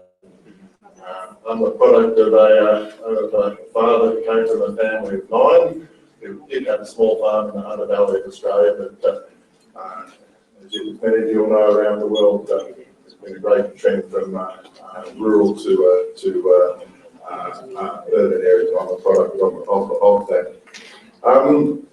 Rural industries and agribusiness have a strong outlook, and innovation lies at the heart of competitive advantage for today and tomorrow. I want to just do a very quick straw poll here if I can. Firstly, to check my audience, how many of you, if you would raise your hand, are from Australia? Good, I can say anything I like then, not too many Australians in the audience. How many of you grew up on a farm? Good, a few, not too many. I've got a lot of opportunity here to say. Firstly, and thirdly, how many of you have had something to eat or drink today? Not all of you have had something to eat or drink today? Well, let's extend the time period. What about the last week? How many of you have had something to eat or drink? Raise your hand. All right, we do have something in common about agriculture. So, if I can, I don't know if I've got a clicker here or not. Next, okay. Can you just move forward? Okay, so my presentation is entitled Agricultural Innovation Australia Farming Smarter. I'll get to the farming smart part shortly. I'm going to cover 4 areas there: snapshot of Australia and Australian agriculture, research and development in Australia, some case studies on R&D, and then share some thoughts on future innovation. Next. Australia, 124 million, largely a nation of immigrants. As you can see from those last couple of dot points, in an agricultural sense, the biggest challenges we face are around water and soil quality.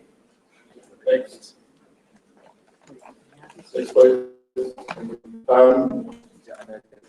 Value of agricultural fisheries and forestry production in Australia, it's about 58 million. Farming takes up about 2/3 of the country, but the quality of the land that we have, as I said, is very poor. In parts of northern Australia, you've got stocking rates for cattle, where one head of cattle might be grazed on 20 hectares of land. So, important point to understand a little bit. I'm not going to read all these slides early on. I'm just going to skim through some of these and just give you a couple of key points.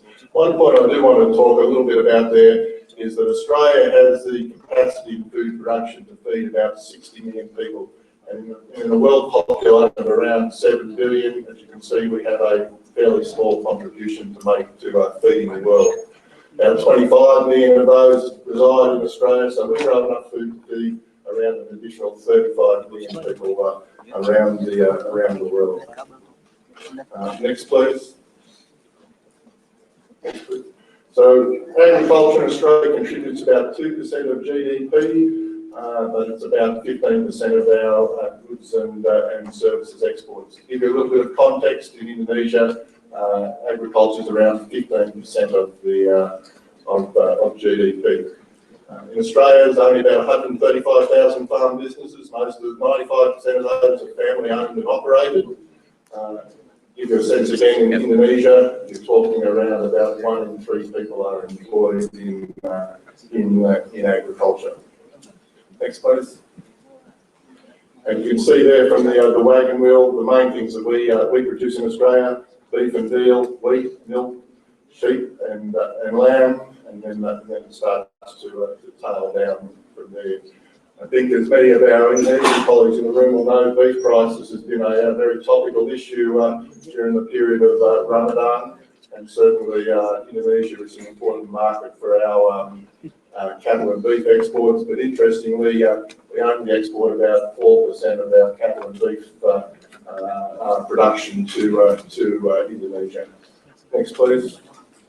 You can see there some quick comparisons between Australia and Indonesia. Indonesia is about 10 times the size of Australia when it comes to population. Australia is about 4 times the land mass of Indonesia. Both got very significant areas that are dedicated to agricultural production, and Indonesia about 3 times the amount of forest, land under forestry compared to Australia. So there's a little bit of background, and let's keep moving. Next, please.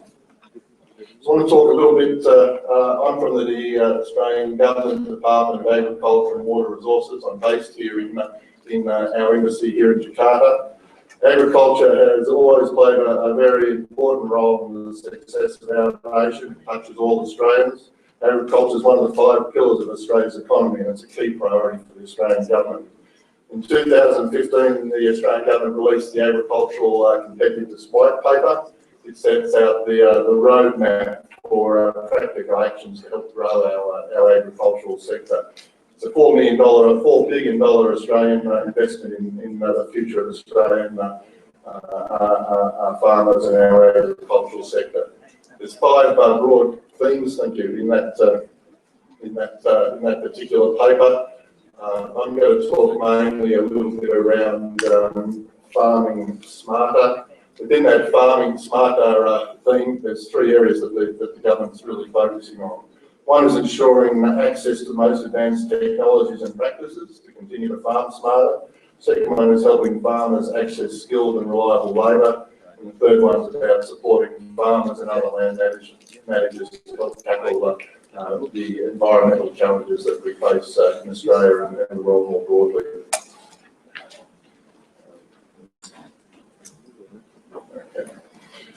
So I'm going to focus a little bit on our research and development model in rural research and development model in Australia. Innovation is critical to Australia's rural industries to help continue to leverage the opportunities and growth and new technologies, and as I said, to help farm smarter. Australia's R&D system, as you can see from that diagram, is a complex web of research funders, brokers and providers, with some organisations doing all three. It includes government and the private sector, professionals, producers, and it's dedicated really to initiating funding and delivering research and development activities and products and information. It really aims to increase the profitability, sustainability and competitiveness of our primary sector. It's made up of rural research and development corporations, cooperative research centres, the Australian Commonwealth Science and Industries Research Organisations, CSIRO, state and territory governments, universities and private R&D providers. So waiting wheel there just gives you a sense in Australia of where money comes to fund rural research and development. It's about $1.5 billion of public and private funds go into rural research and development each year in Australia. That compares to around $27 billion that are spent on research and development across our national innovation agenda. So it's an important area, but it's not the largest part of our R&D spending in Australia. Government funds about half of that, about $715 million. That comes from both the Commonwealth and state governments. So in Australia, we have what are called rural research and development corporations. They're a unique partnership between the Australian government and our agriculture, forestry and fisheries industries. The R&D corporations are the main way that the Australian government and primary producers co-invest in R&D for a community benefit. There's currently 15 R&D corporations, of which 5 established are not-for-profit companies that are actually owned by the relevant sector in Australia. Some of the benefits of the R&D corporations, very much at the heart of the RDC model is partnership government, trying to bring scale, capability and greater impact into short, medium and long-term challenges and opportunities. While the corporations themselves are a partnership, there are many other partnerships within that system. They include bilateral and multilateral arrangements, both nationally and internationally. And I know we do have some cooperation activities with IPB that are ultimately funded through that RDC model. The RDC model touches a wide range of industries, business and workers, and works along the entire supply chain. So not just on farm, but right along the whole supply chain.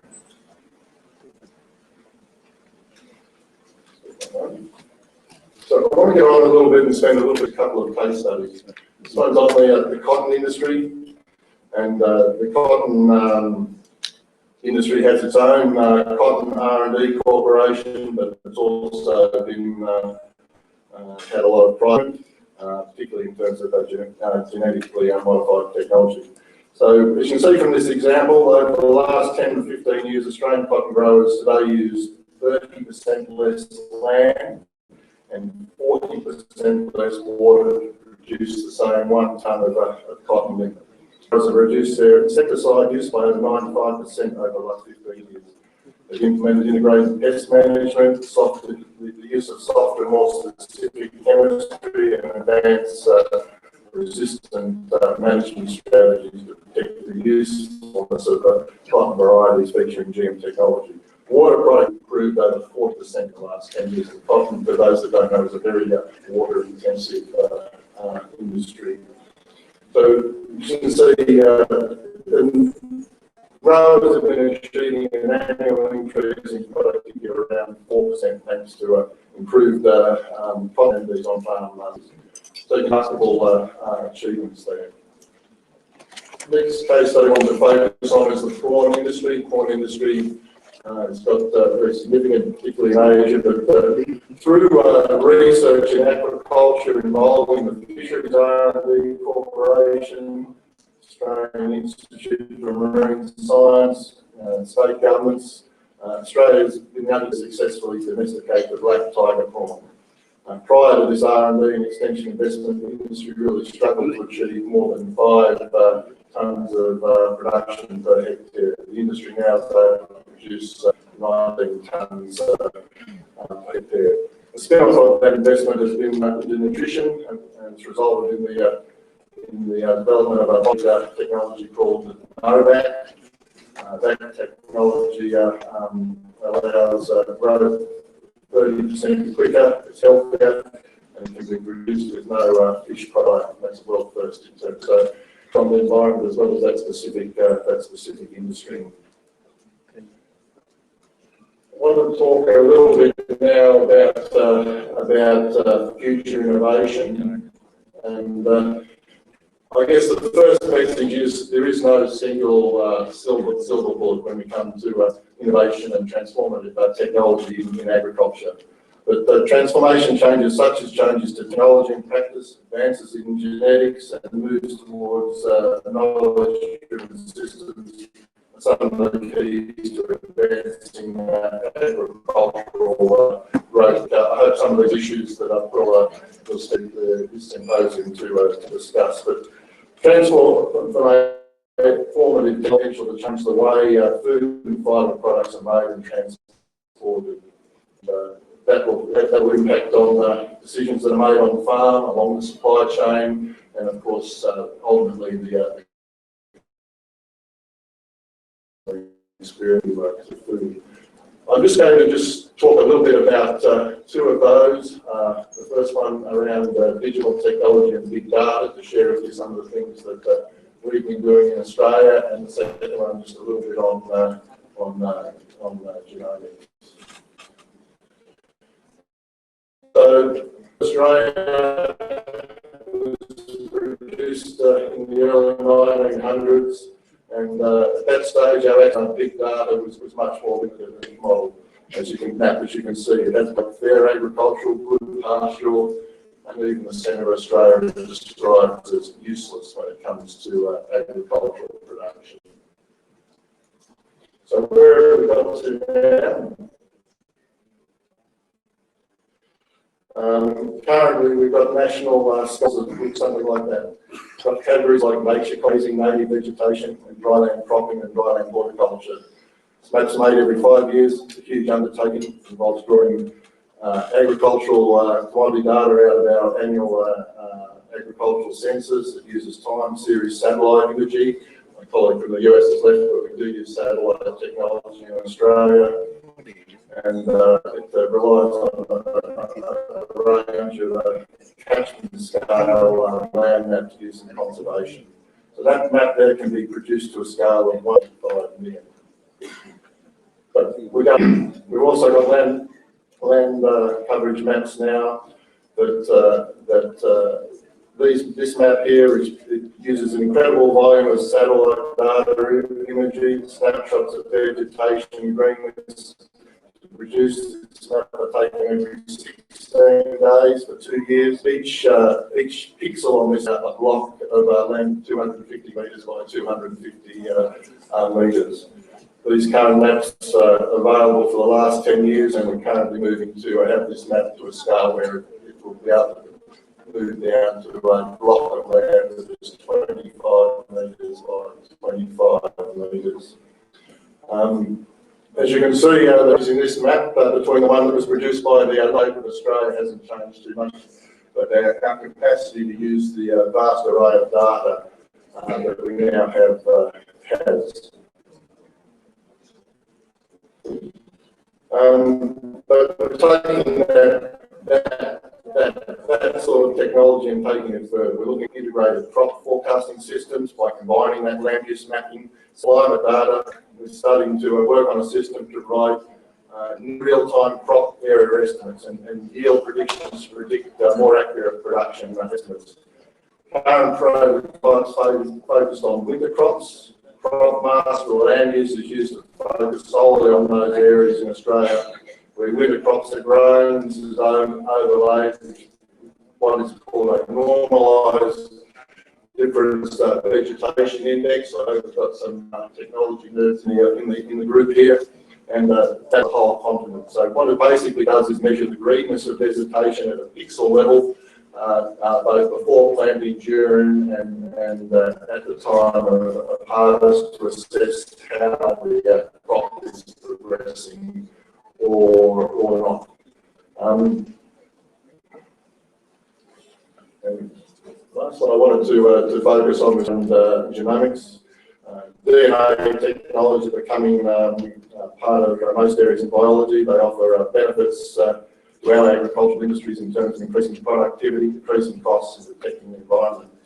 For example, genetic engineering of pest-resistant crops can help with decreasing pesticide use, wherever disease resistance, salt tolerance, or drought resistance strains are concerned, to prevent crop productivity losses. Genetic control methods such as the sterile insect technique have the potential to help us with species and eradication campaign. I went through that very quickly, and the purpose of the talk was really just to show you some of the things that we are doing in Australia and where we're going. As I said, innovation and smarter farming is really the key to the future of our agriculture. And I just want to thank you all very much for your patience and attendance, and I look forward to hearing from you the outcomes of your deliberations over the next. Thank you very much for giving me a introduction about smart farming in Australia. And next, we have the second speaker, which is Mr. Hanmas Purple.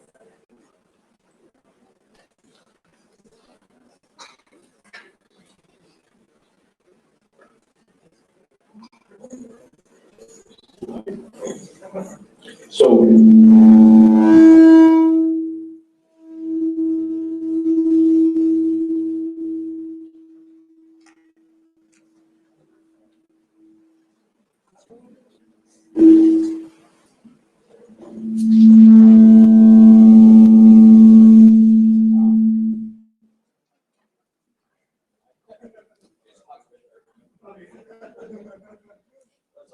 have a contingency plan. Thank you for inviting me in this beautiful symposium.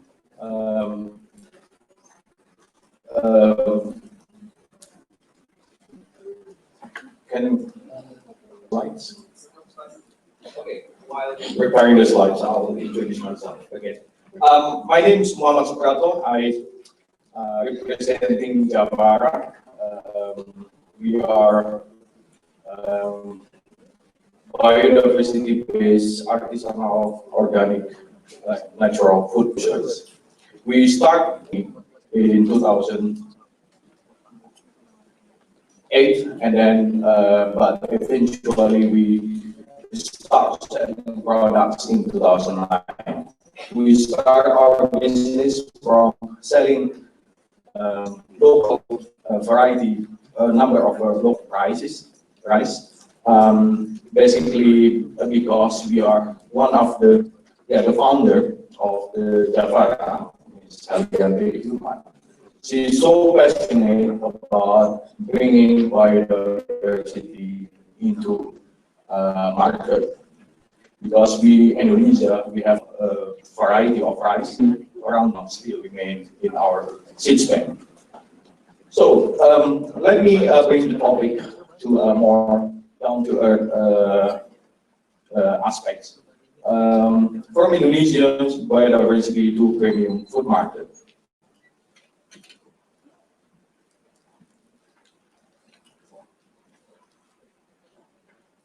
So our mission, basically, as I said before, we are aiming preserving Indonesia's food biodiversity and culinary heritage and tradition. So that's why in our Javara company name we also put indigenous Indonesia, because we want to promote the indigenous heritage of food and tradition, and also sustaining our profession, because over the years the agricultural land in Indonesia decreased over time and still continue.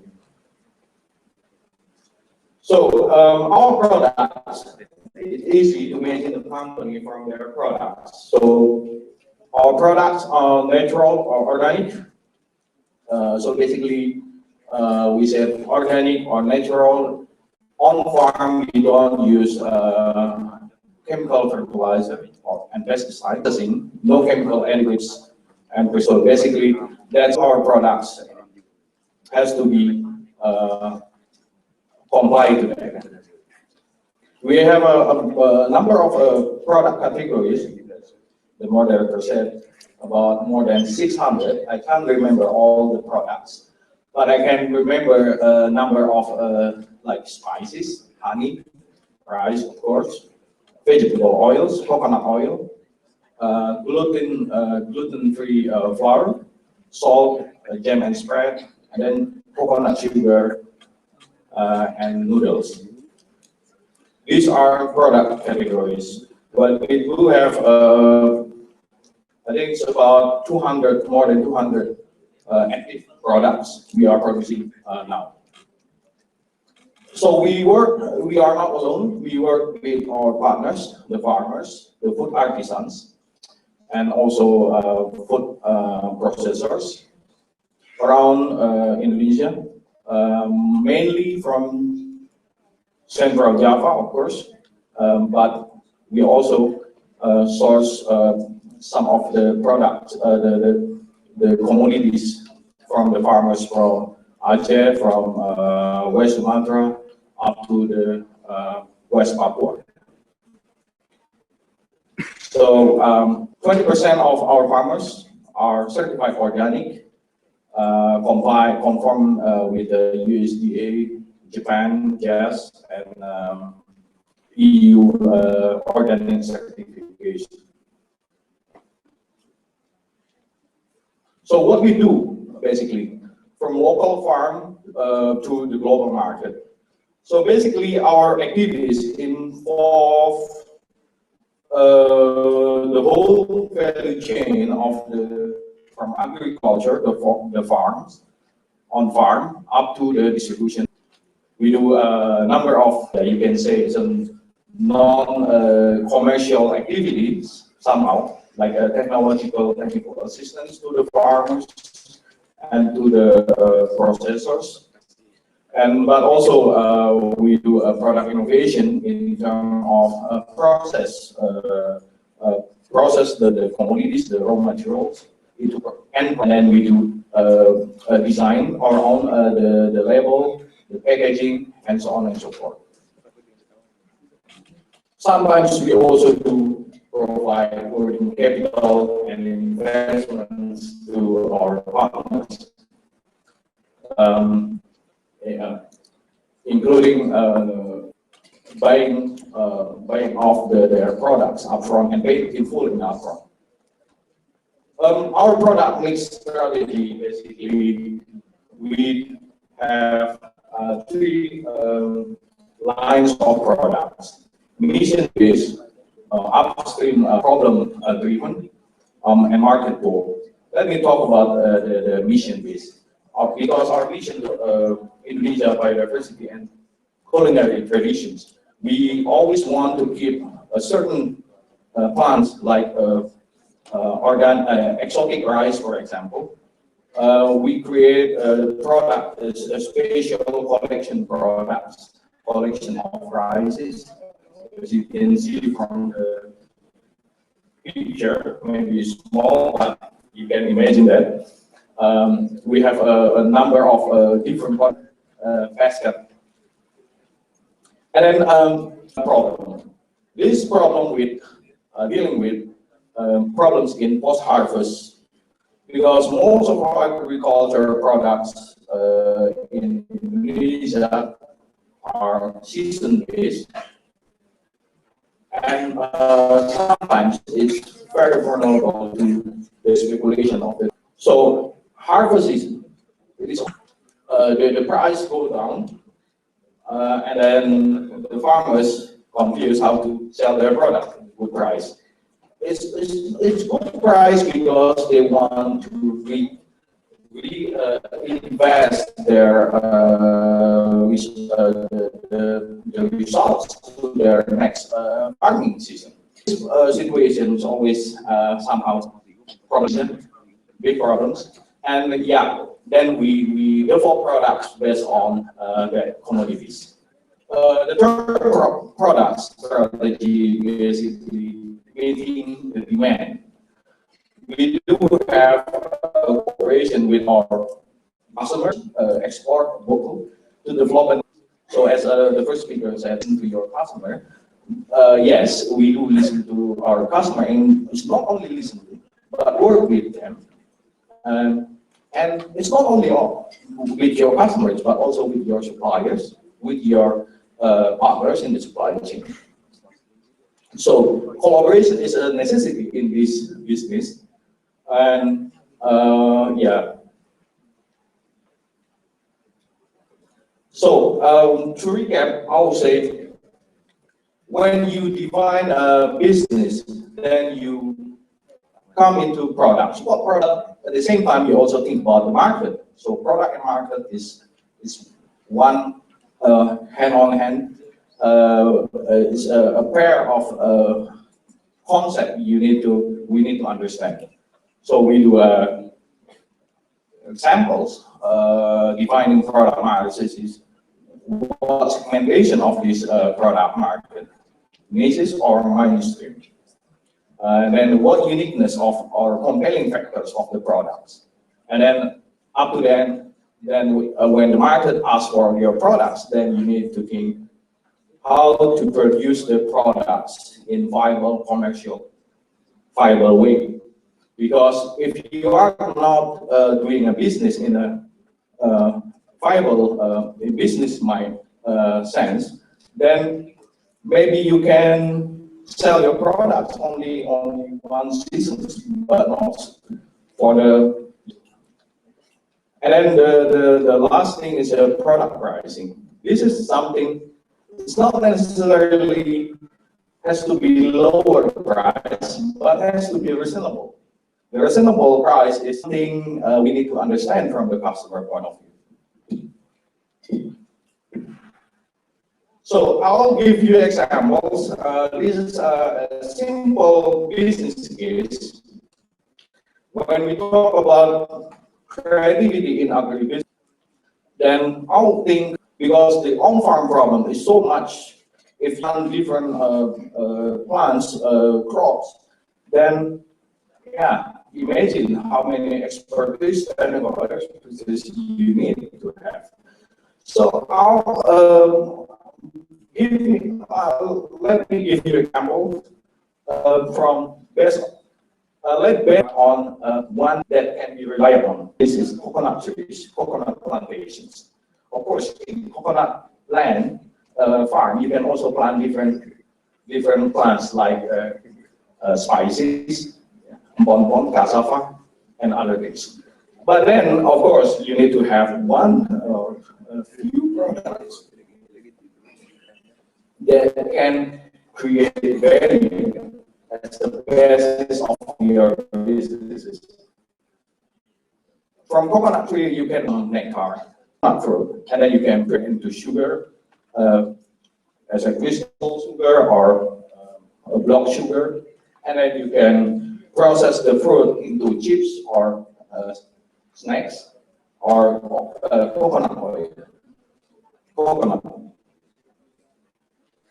So these are examples of using one plant to develop a business, agribusiness. So we still have challenges, few challenges in doing our business, in growing our company. First of all is for commercial on the farm and on the process. The organic certification is so costly. It's almost impossible for a small medium enterprise to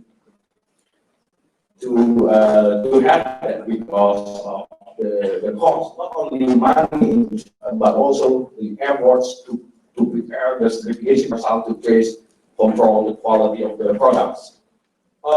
We do try, solve that by applying economies of scale and economies of scope by having a group of farmers and also multiple crops. The same as well in the process, the products with the closeness. This is another things. This is also another challenge. This is the picture of technology adoption because we are talking about innovation. But I'm as of knowing what is your product life cycle or what is your business, where your business is in the life cycle. A number of niches can be created in the first. It's not too difficult. The problem is how to scale up the niches into a fast-growing and hopefully maturing market and products. There are a few factors that might affect the situation. So,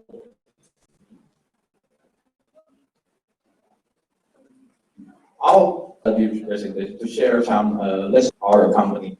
We have diverse product mix. Some the observer, the analyst, consultant said we are too lack of focus, too much products to handle. And then the supply chain capacity. We work with community. We work with smallholders. It's different when you work with the corporate farming. So the challenges are huge. Sometimes it's not a challenge, but also personal relation. Sometimes they simply, when we complain about the quality, then they say, just return all the stuff back to me, I can sell it to others. Imagine the situation. And the last things, maybe the last resource is you need the financing. When you grow fast, then you need more financing. But that's the last one. So on top of all, I would like to share that patience, perseverance, and pray matter most in this business. If you don't have the patience to about on the product farming, then in the halfway off. So you always, when we recruit people, we always say, always test their patience on our business. Okay, thank you so much. I have a very interesting presentation for smart farming in Australia, and the second one about the biodiversity product of Indonesia. In this video, we'll have maybe anyone. Okay, wait. The first one is from the right left on the corner. Yeah, after this here. Okay. My name is Iysca from University of Brawijaya, Indonesia, and I want to ask for Mr. Muhammad Suprapto, the Javara company. So you explained about the organic product in Javara company. So my question is how to strategy to expansion or enlarge your company in the world, especially in Iysca, because I didn't know or I didn't phone yet in Malang on road. Thank you. Thank you so much. Maybe somebody can answer about the marketing of the product, maybe? Because our friends can't find their products in Malang. So it's open the market. Yeah. Thank you for the questions. Yes, we may not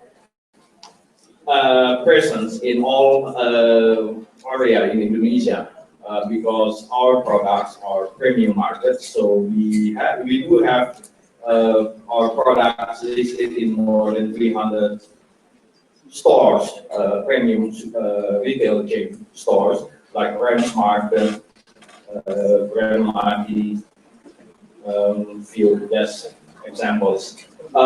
But yes, that's, I think now is about 75% of our revenue in sales is from export market.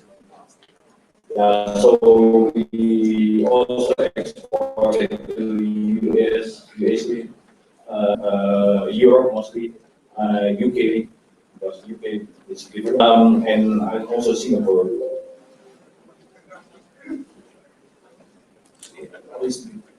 Okay, thank you so much. Okay, then next question. So after this we have a talk. Maybe after you. Okay. Okay, thank you. My name is Dianita, also from Brawijaya University, Indonesia.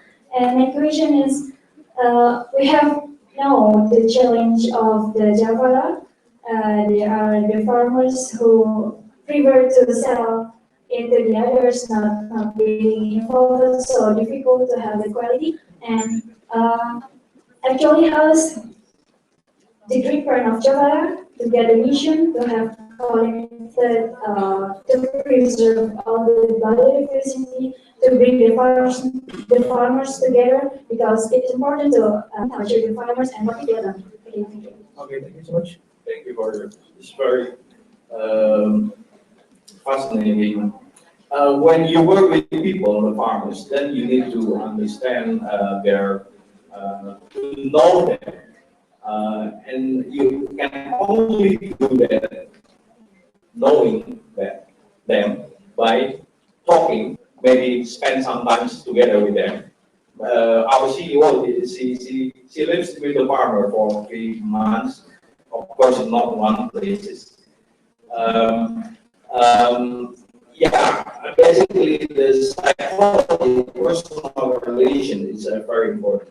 I think to the yes, some products we simply accept the quality, whatever it is.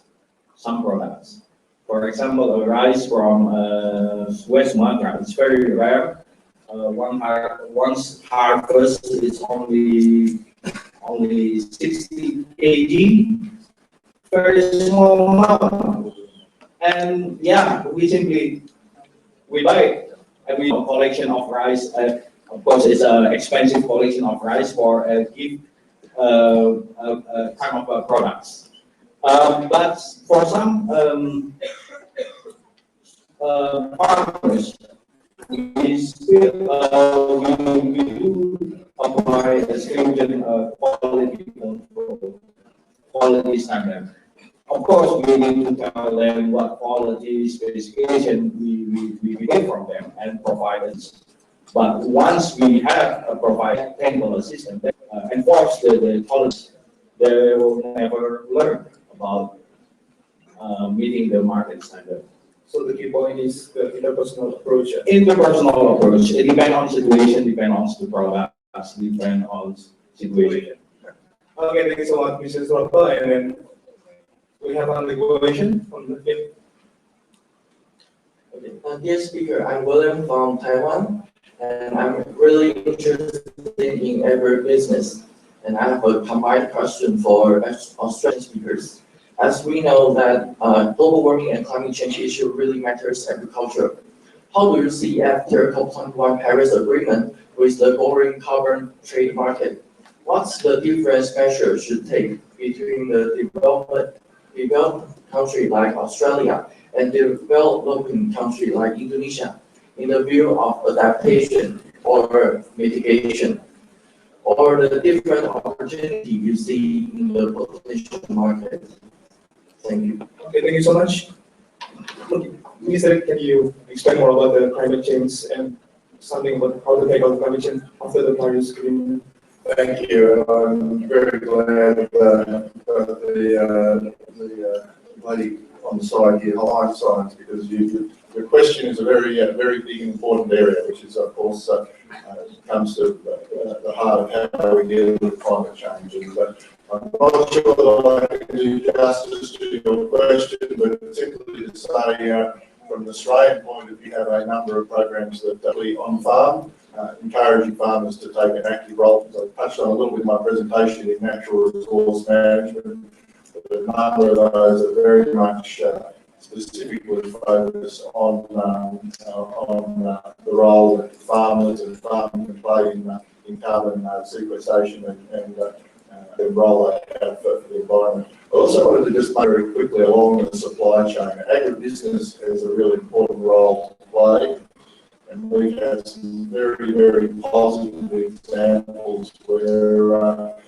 with a little bit of support investment and innovation, we can see different houses and reduce their use of energy through recycling materials, capturing of biogases, a range of things that can help the environment more broadly. So I'm not going to try to fully tackle your question, but that's just a quick sample of some of the things we're doing in Australia. Okay, thank you so much for that. What do you think about that? It's big questions. I think most governments around the world think about that. And I mean, for us working with farmers, we are affected by the climate change, of course. Last year we had El Nino, and the blooms failed to grow, and we raw materials. But yes, what we can do as a small company, basically, we try to be as much as we can reduce carbon footprint. For example, our factory in Flores, for example, coincidentally, it's also an area with difficult electricity. The power supply is very limited. But we need to produce our coconut chips there, and we simply use a biomass boiler as the source of the fuel, basically using the coconut shell. So in that, we might reduce our dependency on electricity, and indirectly, that's the cost, and CO2 as the bonus. Okay, maybe it's answered the equation. And finally, we can say that through this session, we have a lot of input for our next future for the smart farming, how to tackle the challenge by doing research and applying it to the industry. And of course, it will impact the economy in the country. And from us, we can learn our indigenous product by bringing to the green market, and of course, it will be given back to the local farmers. And to close this session, I will ask one of you to have a close speech for our session.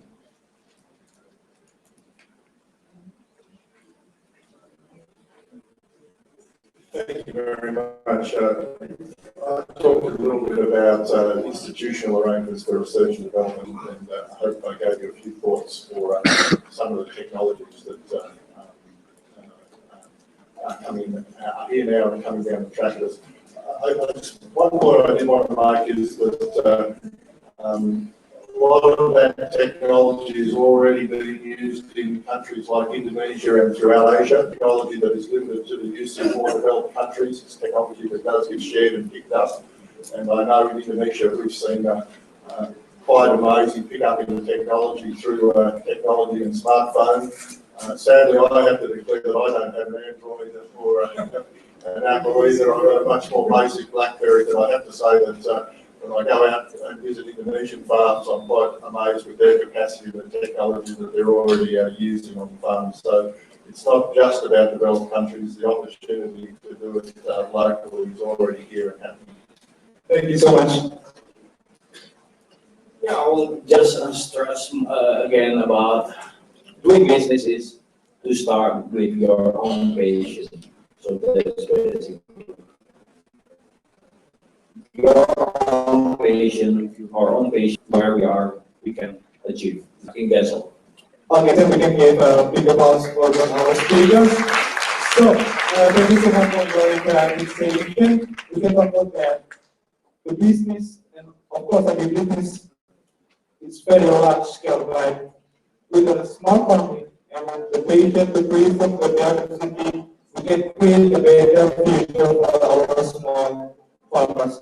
Thank you so much for your time, and I will go back to the master of ceremony. Please give another applause to moderator and speakers. Thank you so much for the speakers and moderator. Please stay on the stage because we will have a token of honor for Mrs. Ida Mani from the representative from government Bogor region. Come to the stage because we will have gift to token of honor speech.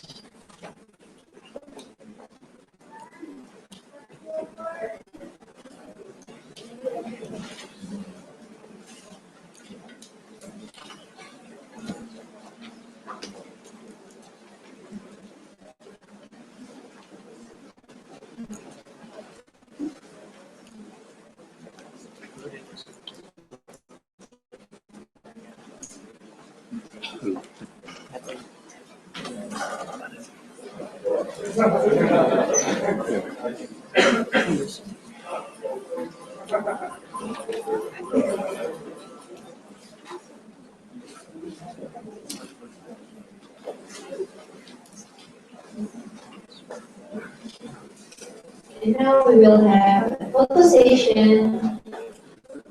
Photo session is together. We have the speakers, moderator, and Mrs. Ida Mani. Please come to the center.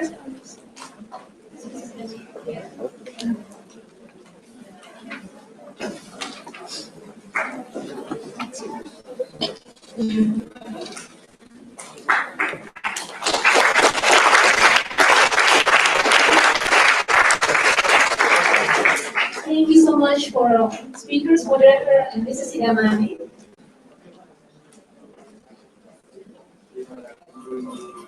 Thank you so much for sponsored by Bogor Life Science and Technology, Subido, IKTI, Hotel Salah, and thank you so much, Kompas, Student Job, Seven Radio, and Radio Urban. And welcome Mrs. Sarah Hessel as a program officer of the International Fund for Agricultural Art. So today, Symposium will give you indoor product for participants for the first, but you're just taking selfie with the product at the booth at the expo outside. Just take selfie. Yeah. It's an easy way to get the free products, right? Yes. So for further information, just go to the booth in outside. And once again, we want to inform you we are invisible on the outside. Okay, products. Yeah. And I think it's called agribusiness tour, right? Exactly. But we still have to face many challenges in the future. So it's better to put credit in agribusiness. So Sarah, we still have one station listening to. What is it? It's third station with a sub-team creating agriculture, education, and social project with Mrs. Iysca as the moderator of this station. Mrs. Iysca, she is a Government graduate from 2015, and she's also a grantee of Creativity Studium Germany in 2014. So, for Mrs. Iysca, please come to the stage and the time is yours. Please give another applause to Mrs. Iysca.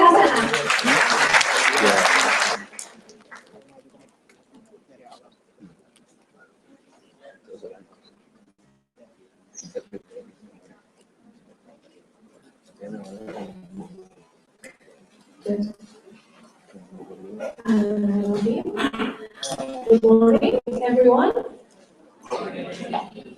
Do you have already had breakfast today? Okay, so today I will lead the third session, and the title is about creative agricultural education and social project. And as you may know that now we live in the creativity streets all of them. You may see that industrial, university, and every institution start everything with creativity. And as we know that in this era, there are many innovations, and creativity is the root.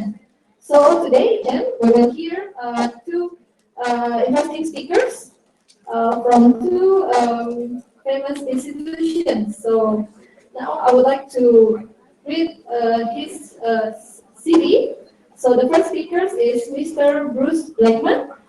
He is Vice President Corporate Affairs of Cargill Asia Pacific. Okay, the CV is now here, and yeah, I will previous positions. So before his current position, he is a presidential appointee in the Bush administration, and then he was also Deputy Assistant Secretary of Commerce. So I would like to call to Bruce Blackman to come to the stage. So let's give applause.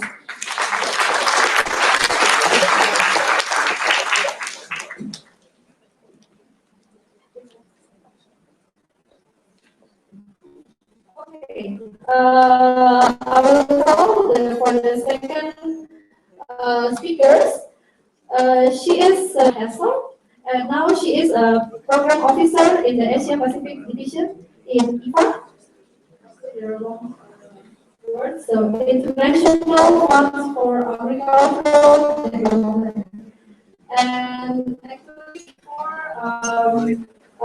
his her current program, she is chief officer in hybrid media and external relations team. So I will call Mrs. Tara Hazel to come to the stage. Once again, let's give applause.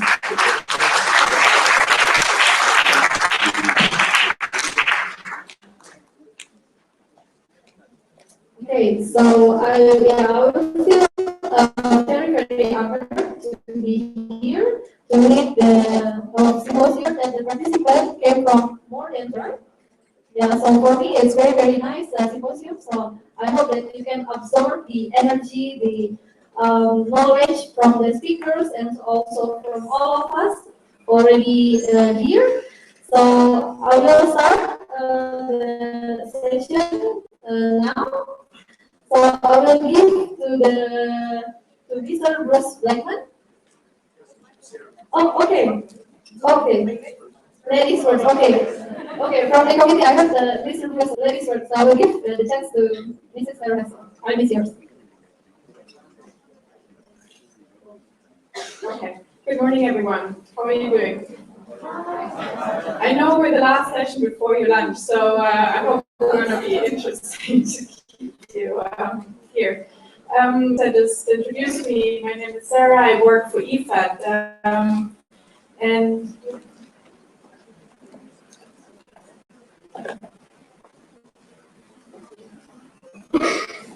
okay. If we manage slides. I just wanted to give you a rough introduction to Iysca. Is anyone familiar with the room? Before. We are a UN agency, but also an IFI. And I clearly need some technical assistance here. Yes, maybe. So can we do this? Can you just get to the next slide, please? Yes, right. So we're an international financial institution and a UN agency with the exclusive mandate of rural development. We invest in rural people. That's our slogan. What does that mean? We work like a bank. We give loans to developing countries for developing the rural and agriculture. But we also support the governments in implementing and developing these projects. So right now, for example, in Indonesia, we're working on a new project that is going to support cocoa production in Sulawesi Island. We're designing that together with the Ministry of Agriculture, providing part of the finance. Part of the finance will come from the government of Indonesia, part of the finance will come from the farmers themselves, and the other part of the finance will come from the private sector partners. So it is it's an integrated project with strong ownership in the country. The next slide, please. We work all over the world. Right now, we have more than 200 projects in more than 100 countries, I would just say that. Asia and the Pacific is our largest portfolio, with most of the financing going to China, India, and Indonesia is the third largest portfolio we have here. The next slide, please. These are our investments in Indonesia. We've been working here since 1980, and we've been increasing our financing. Why have we been increasing our financing? We have a very complicated formula for our financing to each country. Goes together with the needs in the country, the potential, but also the government in implementing projects, in ensuring good policies for rural and agricultural development. In Indonesia, we focus on 3 strategic objectives. Our first one is strengthening the access to market. Indonesia has such a large potential for agriculture, but the farmers that we work with, mostly in the eastern part of Indonesia, have no access to it. I'll take you to Papua in a few minutes, so you'll see with your own eyes how difficult and challenging it can be for people who live there to actually make use of all the opportunities that there are. The second objective we have is decrease the risk for farmers, particularly, we just touched upon that in the last session, Indonesia goes to climate change, being an archipelago, but also through the droughts. And finally, we work on strengthening institutions. Institutions at the field level, but also at the national level. Next slide, please. So I said earlier we invest, so we also do expect a return on our investment. And we don't speak about finance when it comes to our investment returns, because our loans are at a very, very high, low interest rate. We look more at the results that we achieve on the ground. And we've here just some results in Indonesia, looking at income increase for rural, looking at increased food security, and obviously also production increase. Next slide, please.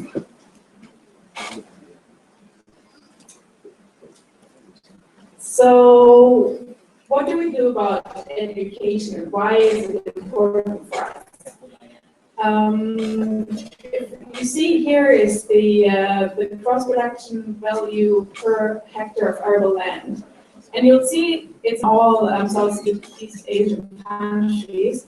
And that's mainly because of education. It comes down to better technologies, it comes down to better production methodologies, and is really important for agriculture, but not exclusively. So education is really the basis for all we do in our work. We call it capacity building, so bear with me.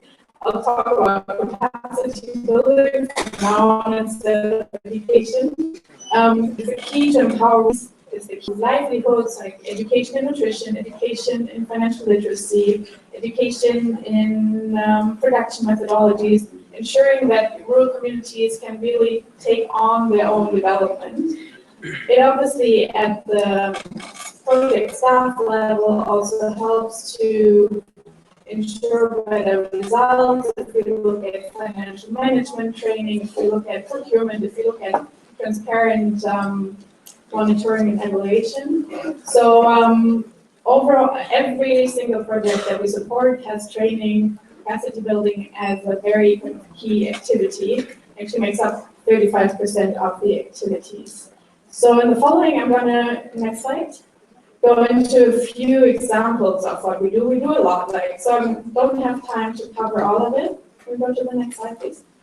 But I'm going to focus on a few examples that will hopefully come out soon.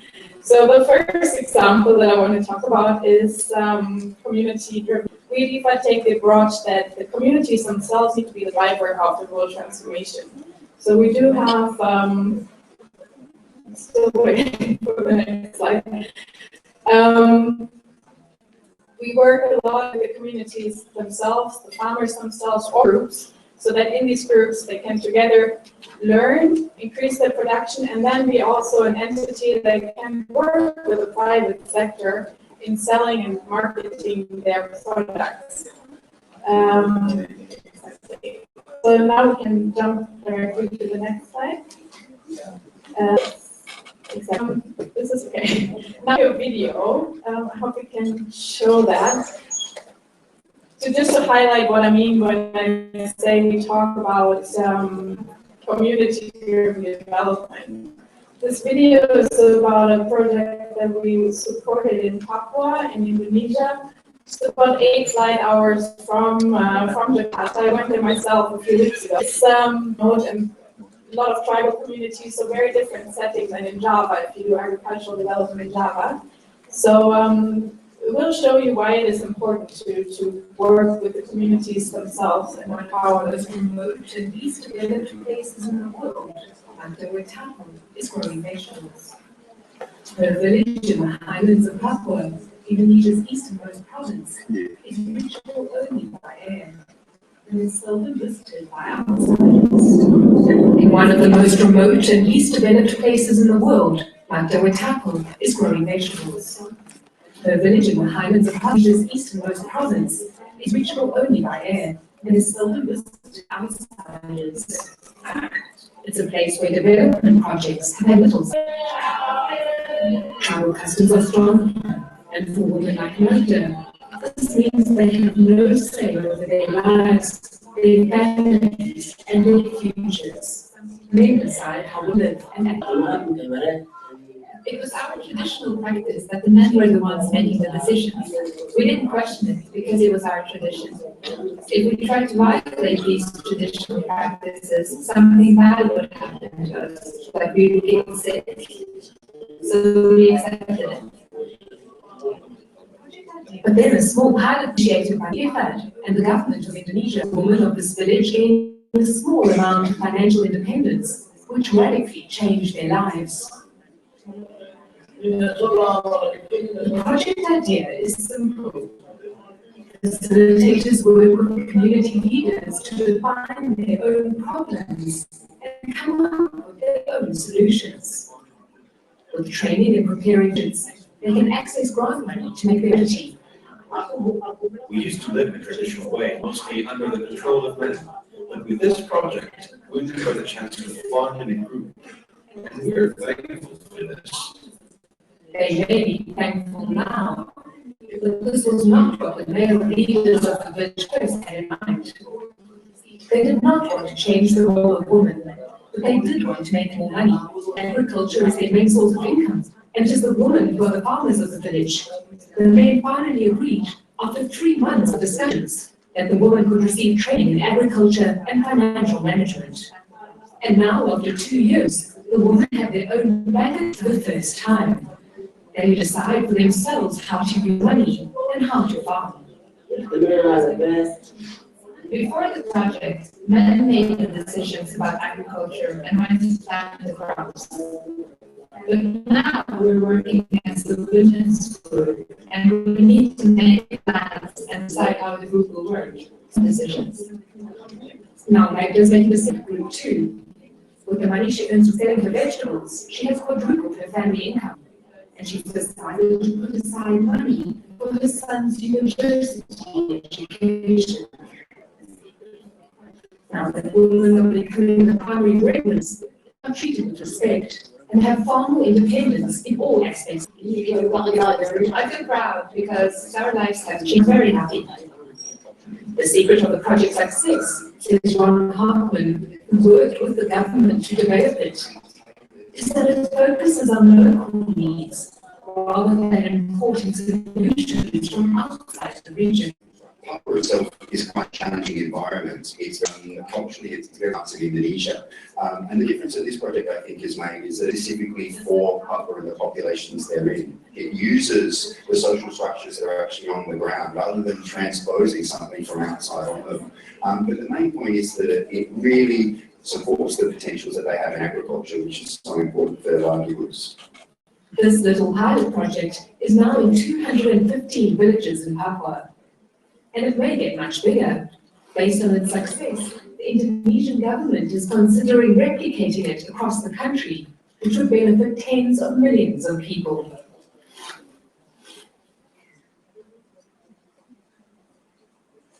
Okay, so that was just one of the examples of the work that we do here in Indonesia, and we saw that the groups itself, increasing agricultural production was one part of it, but it helps a lot to strengthen the role of women in the communities. We also use it to increase awareness about good nutrition and increasing access to financial services. So the groups are really kind of basis for all that we do. How do we bring across new agricultural technologies? The farmers we work with are often illiterate, so there's no point in putting them in a room like this and then giving a presentation to them. So we work with what we call farmer field schools. We have usually consists of a demonstration plot that is run in collaboration with the government extension officers, where farmers can practice new technologies themselves. So we would have one half of the plot, the traditional methodology, and the other the new plot. So during the season, the farmers see the differences in growing, and see the differences in results. And then it's up to the farmers to take up that technology or not. Obviously, we would support them in taking that up. And I think our adaptation rates lay at like 88%, because in the end, the farmers see that they have a better product and that they that they can get more money for that product. But just giving them a new technology by itself, farmers are risk averse, because obviously that's their main income source. So, seeing is believing in that sense. We also work with the private sector on increasing access to technical advisors. For example, with Mars in the cocoa production, we work with the cocoa doctor model. You might be familiar with it. Basically choosing one really good advanced farmer, educating him and making him the focal point for all farmers in that village to learn about new technology, as a go-to point for any issues related to farming. Can go to the next slide. Next slide. So the next slide I wanted to bring up because of you here. We have a new program to link our projects with universities. We work with the University Network together to link students with our projects for research assignments. So I put the link in there. If you're interested, please check it out. It is for us, for our projects, to strengthen the access to analytical work, because that is what's important for our projects. In the end, it will benefit you, your master thesis or your bachelor thesis. So it is a win-win situation, and I think that's how the project is called. Next slide, please. We obviously also internships or secondments, government partners. This picture you see, that's from this year's global staff meeting at IFAD. So talking about capacity building, obviously also need to build our own capacity, and this year we took 2 days where all of IFAD staff came together and we exchanged ideas, we got training, and obviously if you were to intern with us, you would also at least also bringing government employees to increase the awareness of the work that we do, so that they can then help us in implementing our projects better. Next slide. The final point that is targeted at the government, we heard it earlier, scaling up is a key issue also for us. While we are the major donor for agricultural development, our budget is like only a tiny share of usually national agricultural budgets. So what our approach is, we pilot innovations, and then we work with the governments to scale them up on the national level. To do so, we need to work closely with the governments, we inform policies, we undertake analytical works to ensure that in the end there's a good framework for rural and agricultural development in our country. And with that, to the next slide. Just a brief summary. Capacity building is obviously much more than training. We saw that earlier. It can involve farmer field schools, it can involve community empowerment, it can involve on-the-job training, vocational trips, everything that we some form of education. But the important thing is that it's tailored. One needs to look at the the level of education that of those that we target. It needs to be flexible so that it can't take out people off their jobs if that's their own livelihood. And it obviously needs to be demand driven. So we need to make sure that we meet all those. And with that, I'd like to thank you and hand over to you.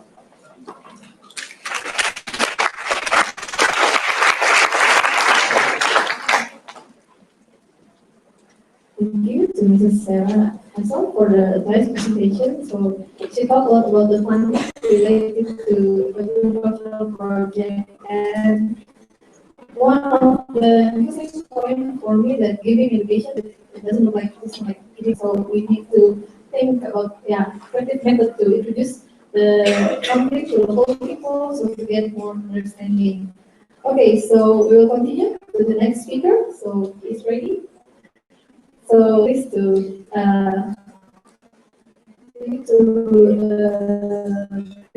time is yours. All right, thank you very much. Thank you for the invitation to be here and make this presentation. Very quickly, I'm Bruce Blakeman. I'm the head of corporate affairs for the Asia Pacific region for Cargill. Obviously, I'm an American, but I've lived and worked in Asia for about 20 years. And I'm going to start this off by being extremely transparent and hopefully making this presentation a little more relevant to all of you. I have a goal. My goal is for you to build a little bit of better understanding about Cargill so that someday during the course of your career, or maybe your next job, you're going to want to work for Cargill. I'm on a sales pitch about Cargill and some of the good things that we do in some of your career as very quickly. Cargill is celebrating its 151st. We are five. Right about going to see context. We are the world's largest food company. We go to the food company, and we play a very interesting role in the supply chain. Essentially, we only farm two things in the world. We farm palm oil here in Indonesia, and we farm tomatoes in Brazil. But we play in the agriculture and food supply chain is working with farmers, then taking them or processing other end users.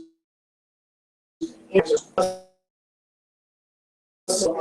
one of the, for instance, we are a supplier, and we're 4 times bigger than McDonald's. We are Unilever's largest supplier, and we're bigger than Unilever in the context. So I always tend to talk about Cargill as being the biggest company you've ever heard of. Next. We operate in about 4 different segments: food, agriculture, finance, and industrial. All of them have an agriculture bent to it. On the food side, vegetable oils, sweeteners, things on labels that you can't pronounce, particularly around sweeteners and preservatives. And we're also in the protein supply chains of beef, chicken, and turkey. On the agriculture side, we're the largest trader in grains in the world. We're the largest sugar trader in the world. And we're the #2 chocolate and cocoa manufacturer in the world.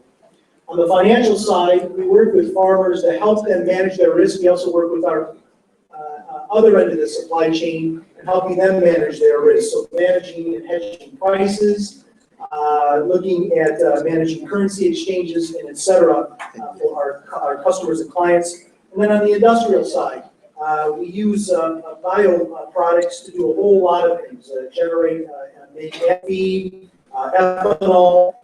We take a byproduct of our oil business, and we're now using that as electrical transformers you see up on power lines. It's now a byproduct of Cargill where we're replacing mineral oil.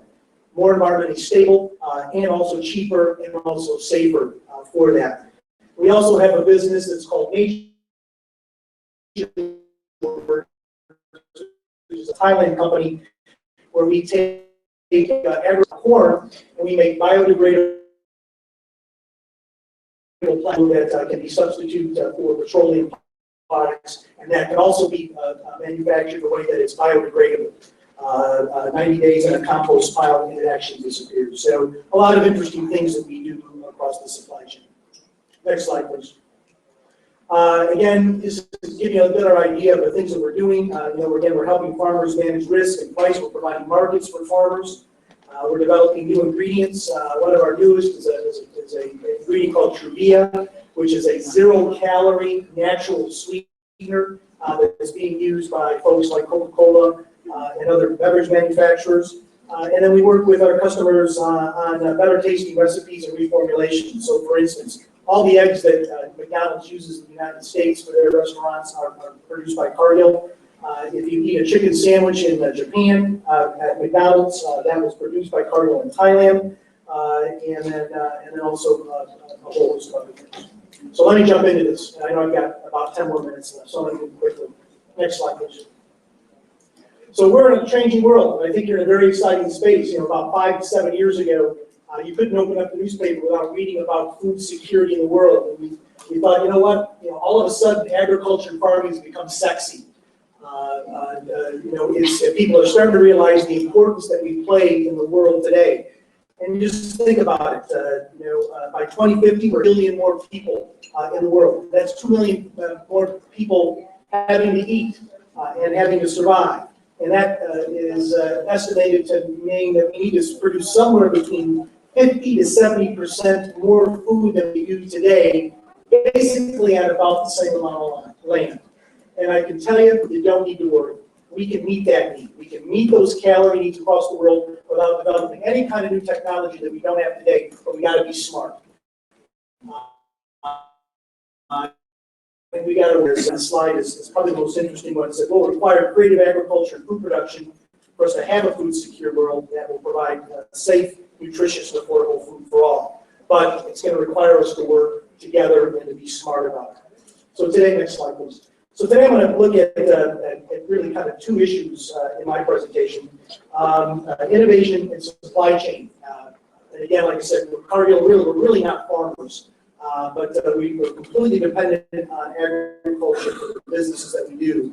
So, suggestion to you is, when you think about food and agriculture, just don't think about agriculture as just planting things in the ground or raising livestock. There's a whole supply chain out there that offers a whole host of career opportunities that can be exciting and contribute of mankind and womankind. Next slide, please. Next slide. So first of all, food must move. So if you're interested in transportation, logistics, there's a great opportunity for you in the food world. About 16% of food moves across international borders. So meaning the vast majority of the food that you eat on a day-to-day basis is produced and consumed and processed in your home country. That does go across international borders. And why is that? Why do we have, first and foremost, there's what's called, you go back to your economics books, competitive advantage, Adam Smith. Some things grow better in other areas and don't grow very well in others. Now, for instance, palm oil grows great in Indonesia. Coconuts grow great in Indonesia. They should be growing palm oil and coconuts in Indonesia. I could grow those in Minneapolis, where my corporate headquarters is in Minneapolis. We could do it, but it just doesn't make any sense. I could grow oranges in Minneapolis, but it doesn't make any sense when you have 6 months of snow to grow fruits and vegetable oils that require 12 months a year. So we can actually grow soybean, grow corn in the United States or Brazil, and move those around the world, and it's cheaper and more efficient to do it that way than versus in most countries doing it themselves. So that's number one. It also helps manage supply. So if you have, it's really about a natural disaster. What happens if you have an earthquake or a tsunami and the crop gets wiped out? You're going to need to get those products from somewhere else to be able to move them in here. On that, or you have a disease or weather. Again, having that ability is very critical for us to move the world. And again, I think there's for food, folks who are interested in food and ag, and both trading ag commodities around the world and moving those ag commodities around the world. Next slide, please. And this slide demonstrates why this is so important. If you look at the right-hand side of the chart, Asia and the Middle East are actually food negative. Asia and the Middle East have to import food. When you're looking at half the world's population and only about less than 10% of the arable land in Asia, you have to import food. You cannot feed everybody without importing food. in this part of the world. It's where the surpluses are developed around the world, essentially, are North and South America, a little bit in Australia, and Eastern Europe are the ones that are producing excess and are feeding the rest of the world as populations grow. So one of the we're offering feed solutions, growing world, more than we do this without knocking out more rainforests. We need to sustain our rainforest. So how do we become more efficient? And the whole livestock piece would be looking at the whole area of food, and that's both for that walk on the ground and also the fish, waters. Use feeds that quicker, faster, cheaper to be able to get those products to market. That makes more money for the local farmers, also allowing us to have shorter growth times and more protein to be able to market to a growing world. Next. One of the pieces that folks typically don't think about is particularly on the livestock supply chain. This whole idea of food safety. Food safety, particularly in this part of the world, is a very critical issue. And a lot of it comes from a very disjointed supply chain. And one of the creative things that Cargill has been doing is essentially taking the whole supply chain and having it our banner. So right from the eggs that are being laid by chicks and growing those chickens out under our roof and our control, and then moving those animals to production has been a great innovation. And the main reason is food safety. That we can control every part of that to make sure that the animals are not exposed to animal diseases, particularly avian influenza, and be able to deliver those products around the world in a safe fashion. Next slide. Obviously, R&D, so if you're a food scientist or thinking about going to food scientist, a lot of great opportunities around there. Need for technology, need for R&D, researchers and scientists. Have about 1,400 scientists that work for us on a day-to-day basis. So always looking for great talent in that capacity to be able to develop new products for the marketplace. Next, please. And again, that's not just in the animal protein area, but also ingredients. Actually, taking soybeans in and having other products come out the other end of the manufacturing process. Again, a lot of great opportunities for folks, for jobs in the near future. Next slide. Again, creativity. One of the things we were doing some business in India. 99% of Indian households use cooking oil on a daily basis. And one of the big problems in India has been stunting and micronutrient deficiencies. So we came up with an idea that we should fortify our oil at our cost and not increase the price we put in the marketplace. It was receiving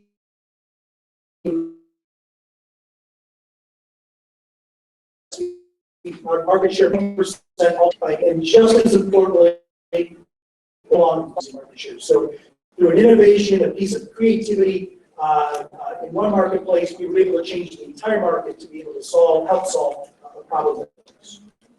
Next slide, please. Again, our innovation centers,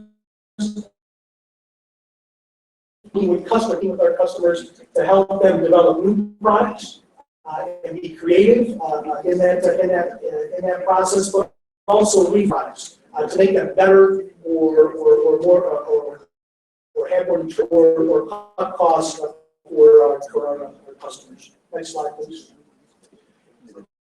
On the finance, there are great opportunities in the ag world, working with our customers on helping them manage their price risk. So things like a candy manufacturer coming and saying, you know what, we need to have 50,000 tons of sugar over the course of the year at this price. Can you help us? Again, that's something that Cargill would do for them to help them manage that risk, like forward buying, hedging, et cetera. We manage a currency risk for our customers and other kind of banking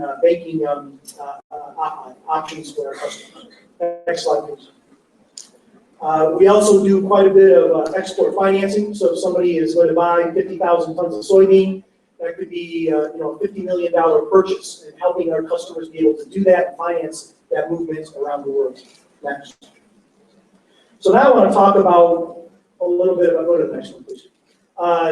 Talking about a little bit about, it's not also what you do, but a piece of creativity, and what we have found to be a competitive advantage for Cargill is how, in being a good neighbor and being an American company that's invested in 70 countries around the world, we understand that we are a guest in the countries that we operate in, and that we need to operate at a higher level in the competition to number one, have suppliers and farmers want to work with us, but also have folks like you think about coming to work for us sometime in the near future. And what we have, which I think is a great piece of creativity for Cargill, is what we call our 7 guiding principles that are absolute law inside Cargill. If you break one of these, odds are you're probably not going to be working for Cargill much longer, regardless of who you are in this. Next slide, please. And what are the other kind of commitments that we think are very important, again, to produce good products and to differentiate ourselves in the marketplace to be successful? Obviously, food safety is one. We talked about food safety a little bit earlier, but again, food safety has to be a priority above profits. Because if you sell something bad, your brand gets hurt, and you're going to lose business. It just makes business sense to operate that way. Unfortunately, not all industries operate that way, and unfortunately, again, if you've got one bad player in the marketplace, it really hurts everybody. So, a great example has been poultry in China, where a couple of folks were not doing things the right way, were producing products that were not according to standard, and the entire chicken industry suffered from it. I mean, people just stopped buying poultry, and we're just now starting to get back to market levels as compared to 3 or 4 years ago. Next slide, please. Also, how we operate and treat our employees. Again, employee safety needs to be integrated into the business operations at every level. And that's not just the people who drive tractors on our farms or employees that harvest palm bunches for us. That's the salespeople and how they drive their cars. It's people who load trucks in our facilities. And this is, again, a key aspect of us of what we're trying to do and making it a part of everything that we do. Next slide, please.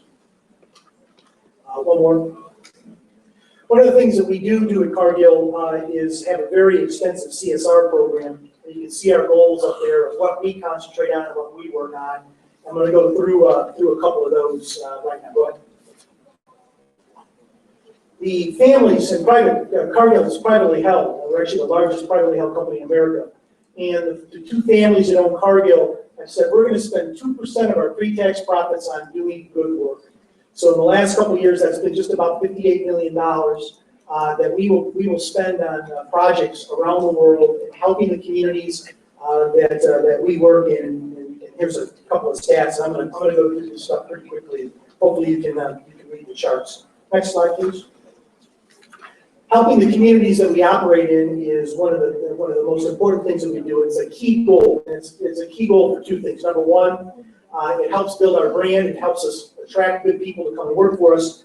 But it also lowers the friction. It helps us be able to operate in local communities. And when we come into a community, we're building a big plant, and then all of a sudden things kind of change. And all of a sudden there's more trucks, there's more traffic, we're making orders that the facility would be producing. And then again, helping and working with our communities, helping them understand what we do and why we're doing it, has helped us be able to operate around the globe. You can see we do a whole host of things, like operating free medical clinics for employees on our palm plantations here. We do daycare for them, we support schools, etc. Next slide, please. And again, supporting farmers, as you can imagine, be a big piece of what we do. We do a ton of training with farmers around the world. In China alone, we have trained over 3.5 million livestock farmers on better livestock production processes. Now, they do better work, they have better products, we benefit too, because we need to have them be more productive and increase their yields, so we can buy those offputs in it. So it is altruistic, but at the same time, we also need our farmers to become more productive, and we do probably work with about over 1 million farmers a year at Cargill's cost, regardless of the supply chain, whether it be cocoa, sugar, corn, soybeans, palm oil, etc. Next, please. Again, helping out communities that we got around there. The one we just received the U.S. State Department's award for the best corporate social responsibility program is the 13,000. We have built 78 schools in Vietnam over the last 12 years. 1,000 students on a yearly basis attend our schools now. These are schools in rural areas, and I don't know if you've ever seen a school in a rural area, but you wouldn't want to walk into them. And we're building modern, safe schools that the Vietnamese government now has accepted the school that we built as their national standard for the schools that the government is building. And it's just great to see the look on these mothers' faces when they show up at the school as compared to the shacks that they were sending their kids to school beforehand. And we get one comment on all the schools that we build. The bathrooms are fantastic. Is their typical response for the schools that we build. Next slide. Disaster relief, obviously, we operate in a lot of rural communities where disasters are evident, particularly this part of the world, Indonesia, the Philippines. There are earthquakes, there's tsunamis, there's all sorts of calamities and disasters. And again, we see it as our responsibility to help those communities out as they face disasters. So next. So, now, obviously, doing these things, they do good, we do it for the right reason, but there's also, a business case for this. There's the return on investment, and it's building our image and our brand, and hopefully the folks like you who sit there thinking, maybe Cargill is a company someday that I want to come and work for. We were named one of the top companies in the world for changing the world for what we do. So with that, thank you for taking a couple minutes and listening to me. I'm happy to answer any questions as we move forward. And I wish you good luck and success on the rest of your conference. Thank you very much. Very nice and quick presentation. Yeah, time is very limited. Yeah, it's lunchtime actually. So I hope that all of you still have some energy and spirit for the Q&A sessions. So we will have 10 minutes for question and answer. So please prepare your questions. So I will open maybe for a question. Maybe I will start from the right. Maybe the corner, the white t-shirt. Yeah.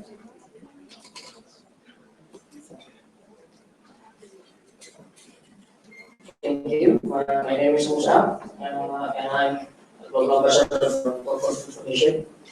My question is regards to Mr. Blackman.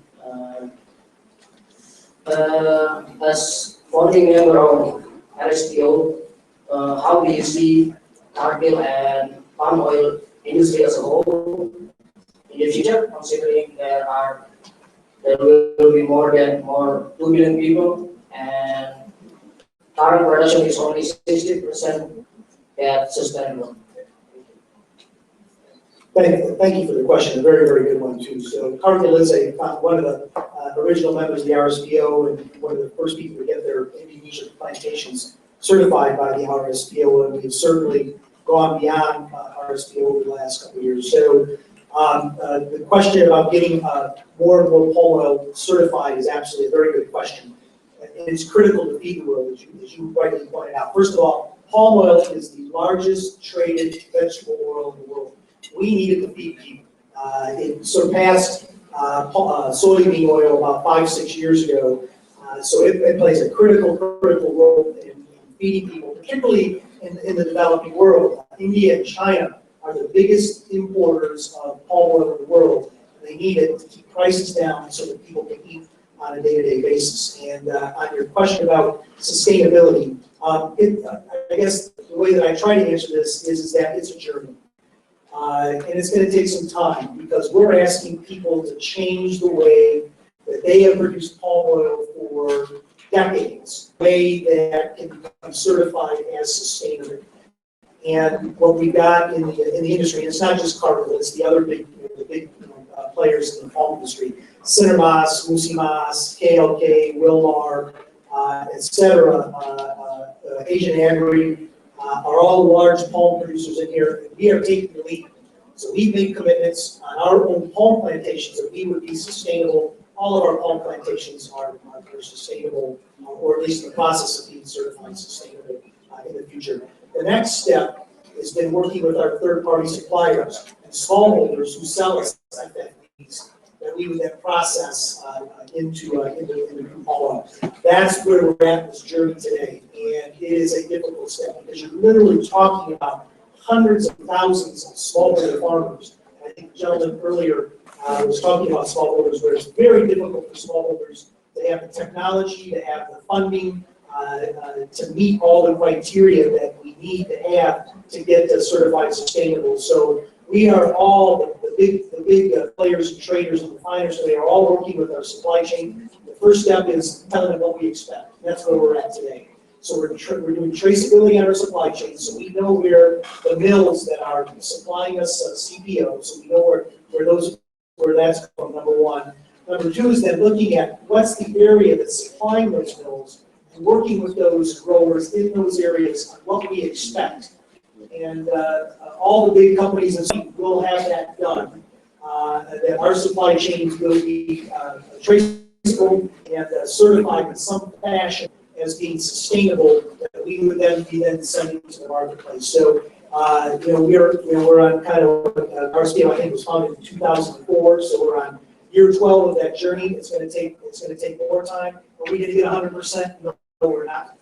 But at the same time, you look at where the palm industry is today compared to where we were 10 years ago. It's a lot better, and we're doing things a lot better than we were 10 years ago.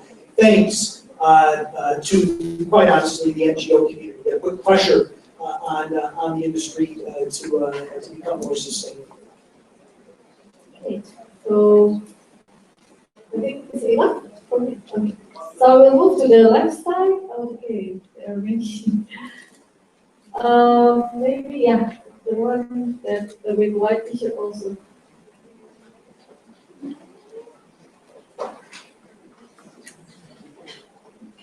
Thank you.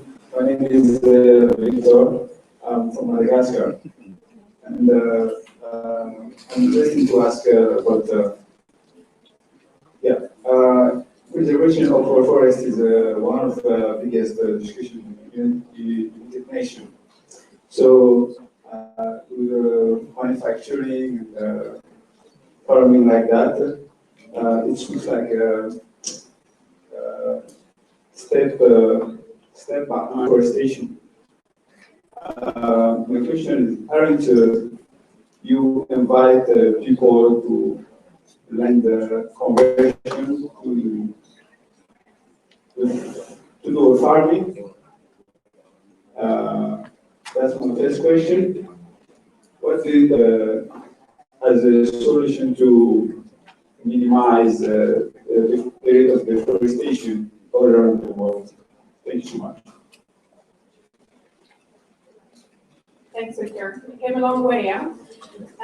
Deforestation is a huge issue anywhere in the world, also here in Indonesia. Let me just give you a practical example of how we deal with this. So now with this project that we're currently designing in Sulawesi Island on cocoa production, to ensure that we have, at the UN, we're a bureaucracy, so we have what we call safeguards that we need to comply, but they also help protect the environment, right? So we're working with SIAT to ensure that we have a mapping of the forests in the world, and then we'll monitor that. I mean, in Indonesia, it's very complex to really, what is forest land, what is forest land that can be used for agricultural production, but anyway, our goal is to not further deforestation, so we will monitor that. And we will look at how can we intensify the production on the existing land. We work with new technologies, with better production methodologies to ensure that we get the most out of the land that we can farm on. And then obviously it's also, last year you had the big forest fires here in Indonesia. So that is another initiative where we work with the private sector companies, with NGOs, with the rural people themselves to educate them about not following the slash and burn method, so that then can extend to these huge forest fires that are really destructive. I'll leave it to you, Jed. Very, very good question. I think what you're seeing now around the globe is a lot more attention being brought on deforestation as it relates to different supply chains, where the real activities happening on supply chains today would be palm oil, soy, and particularly beef production. There are roundtables that are in building a set of certification around what sustainable is. So you see that on the private sector side happening today.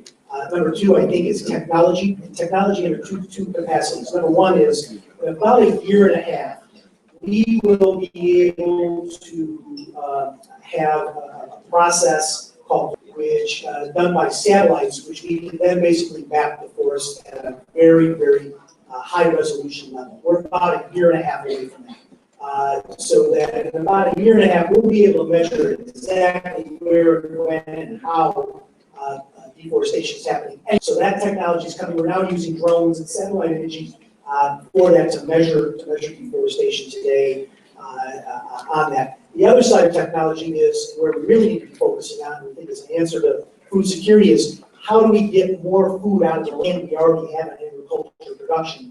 And that's all about yields. And that goes back to the things that my colleague here is doing and other companies are doing, and training farmers to be more efficient in their farming, using the right seeds, using the right fertilizers, using the right insecticides, using the right farming techniques, doing demonstration farms, and helping farmers get more off of the land that they have today, because it's typically cheaper to get higher yield up more land, and so the return on investment is a little bit better to get a better yield, and that puts more money in the farmer's pocket. As we move forward, the last concern, obviously, and this is not meant to be criticism, government, we really need governments to step up and say, look, this is open for development, this is not, because it's primary forest or whatever, we're going to conserve these pieces. And we need government to be kind of the third leg, if you would, of that dialogue. Okay, thank you for the nice answers. Okay, so unfortunately, I heard from the committee time left for the questions. So yeah, if you're still curious or want to ask the question to the speakers, maybe you can ask directly during lunchtime. Yeah, okay. Okay. Please. I just wanted to make one last maybe announcement. The reason why we were so excited when we got this invitation for this event today was because youth is a major target group of EFAD. The current age in Indonesia of farmers is currently more than 50 years old. So if we don't do anything against that, there will be no more farmers in a couple of years. So we will be working with the government of Indonesia on a new program increasing opportunities for young people in business, on and off farm, in the rural areas. And we'll obviously be looking at IPB and at you to help us developing this, because I'm the youngest in my team and I'm already like 10 years out of school. So, young people to help us work with this. So very much look forward to continuing now and working with you. Thanks.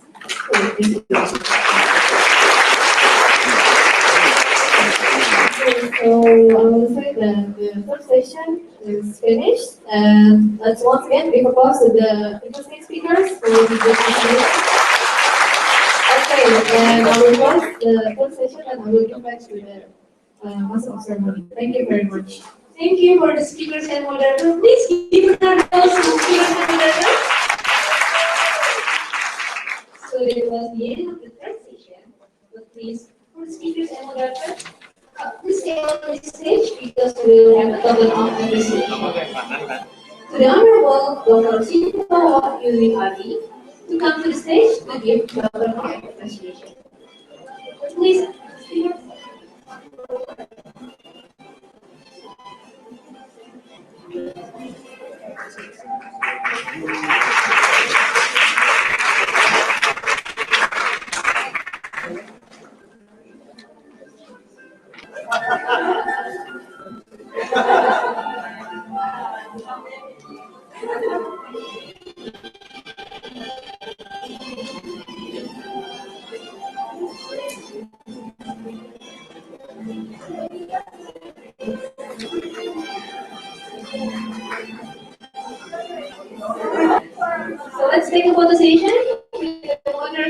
speakers?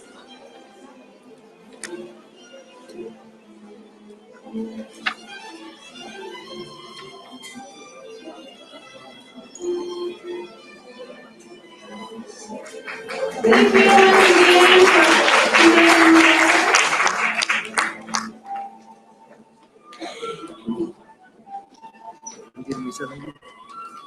Wow, it has been three amazing sessions on the stage today. That's right. Now we know that agriculture has an important role in such as business, education, and social. But I think it's quiet this moment. Do you feel? Yes. Well, let's call them. Hello, ladies and gentlemen. Are you still alive? I know it's literally lunch, only it's about time lunch. Yeah. So we want to inform you there are really delicious, very delicious food and drinks stalled outside.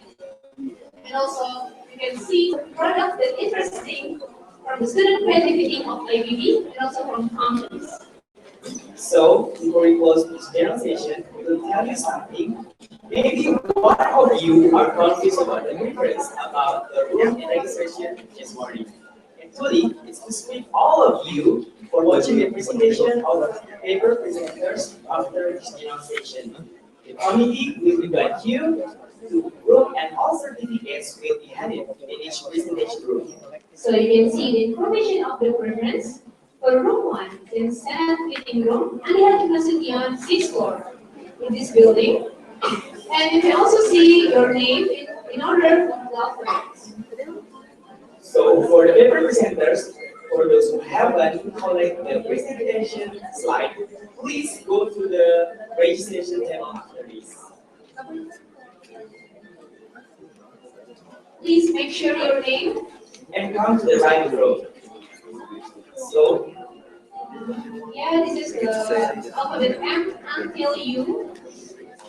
Please pay attention with the slides over here. This is okay. This is for room 2, SPSRD to Iysca Sarjana of IBB. And there will be 2 sub-teams in this room. They are creative, agribusiness, and also creative agricultural education and social project. And for the room 1 is for creative applied agriculture. And after this, we have 45 minutes free time, and we'll be continuing with paper presentation session. Lastly, we'd like to say, please come to the booth outside. Don't forget, okay? So you can see over here and until Y. Please pay attention and see your name exactly. So you're not coming to the wrong room. Okay, lastly, we would like to say enjoy your lunch and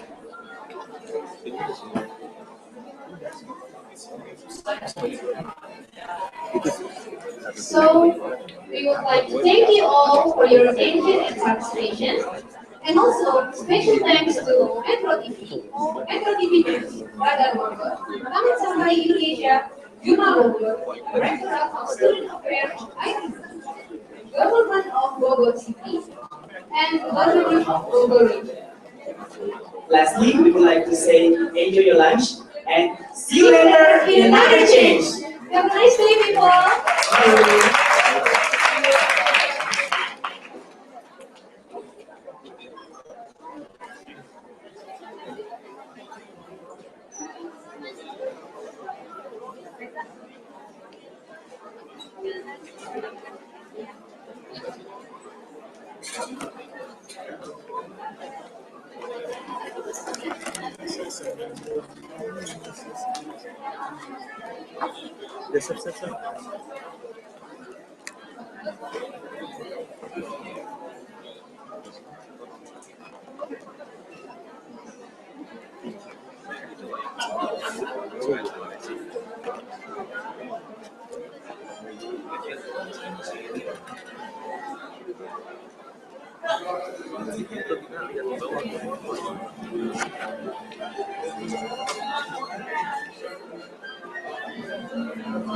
Yeah,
but I came from I was in immigration, was a bit, I don't know, maybe if I it was a bit short. Now. Gimana gitu?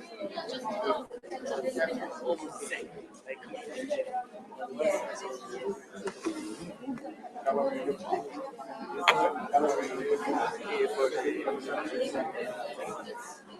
you know what, they go to press, and then we say, why nice valley, just press.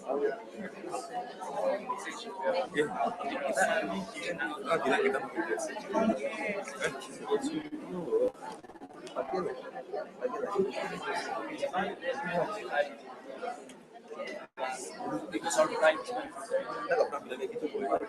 Tahu, lu ngada-ngada aja.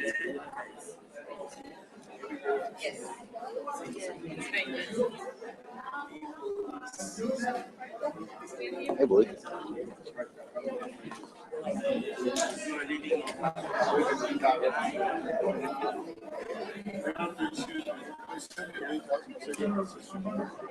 Thank you very much.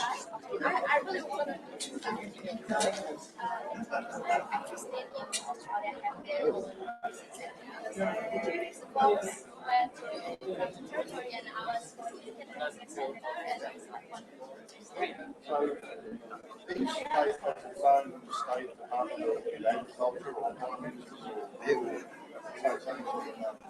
most of them have some of them what we're starting to see is the state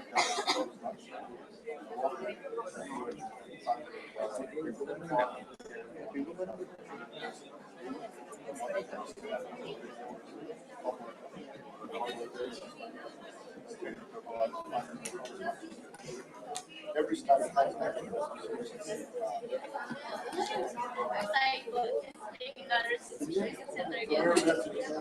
I went to Darwin and then I went to Pipeline and then Waka, I think.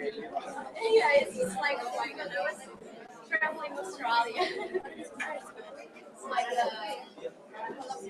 collaboration with Advice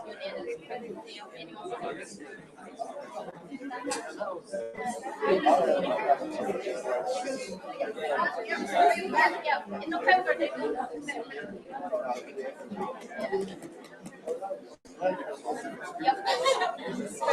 What are you studying? Animal science.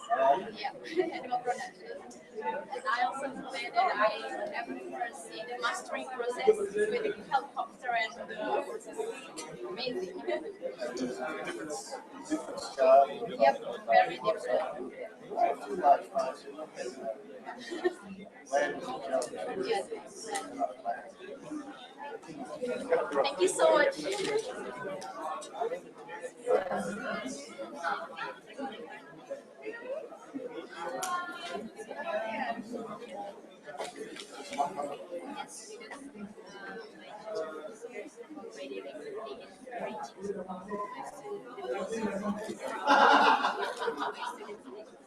So we done?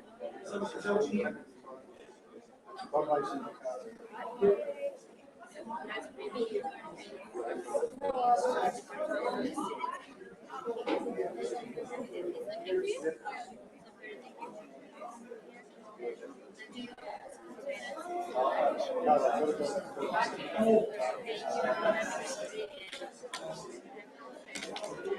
Are you done?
Bawa motornya nggak?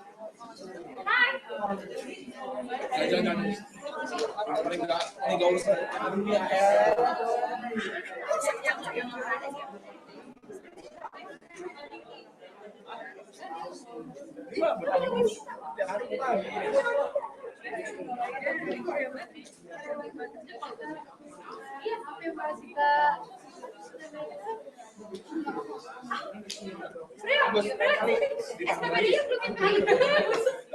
Siapa?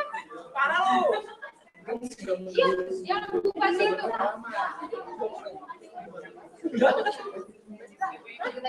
Ya, kamu tadi kasih ke siapa? Kasih panggil aja katanya. Oh iya.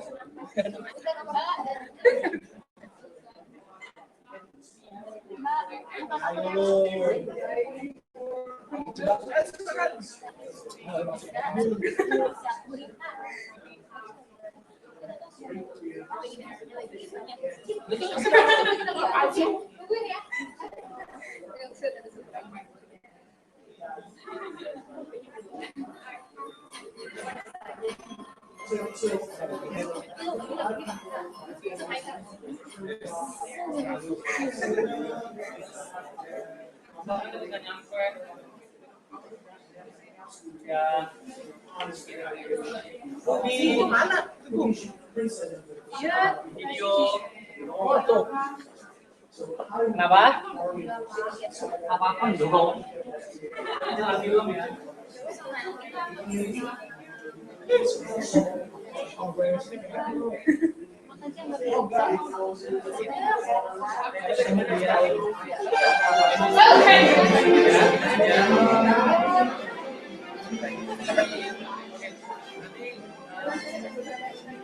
Betul, aku lagi cari orang untuk handle di sana sih, seharusnya Irfan dia bantu handle di stand, soalnya nanti kamu kasih ke Irfan ya. I mean di stand.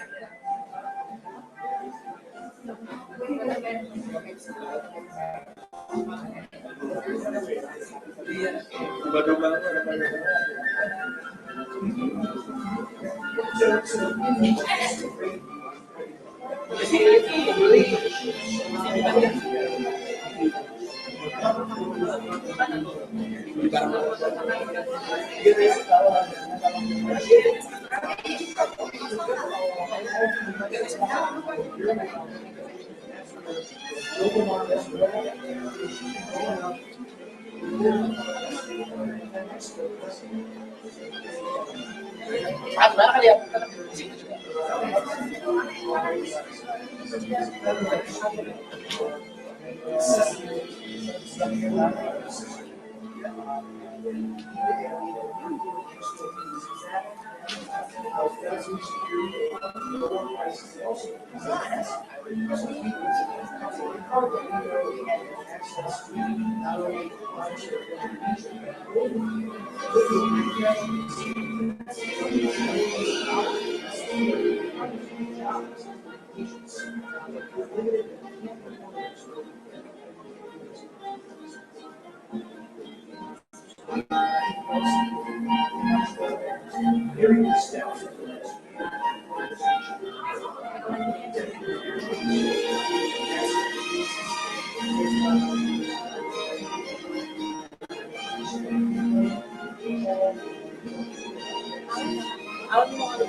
Harta yang menjadi LO itu.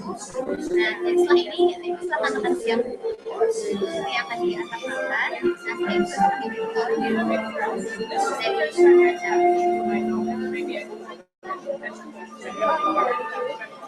Hanya satu ibu satu. Nah, juga ruangan temanya tadi tema 2 dan tema 3 juga tema 2-nya itu tentang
Yeah, we just have an office here. So I'm based in Rome, but we just also have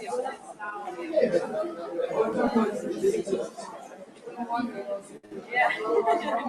No. But I've been here anyway, and no, but we have a very small team here for now. Like a person that was down here, and then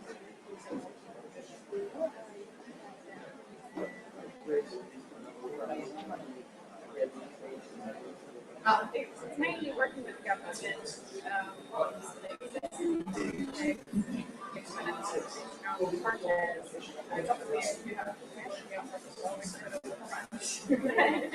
Also with the content traffic, there's also so I'm based in Rome for now. I might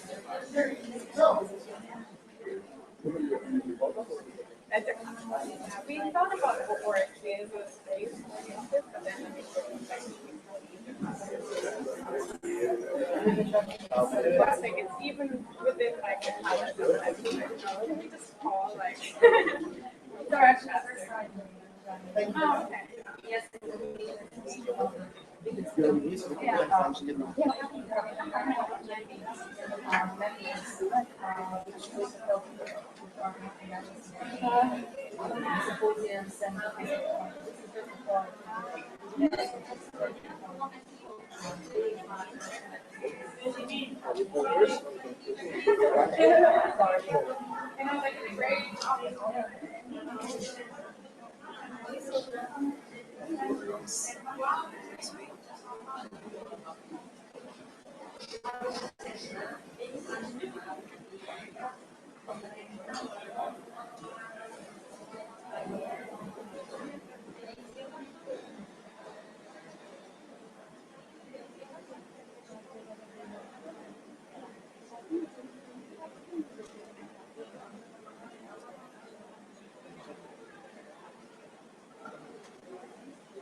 Ya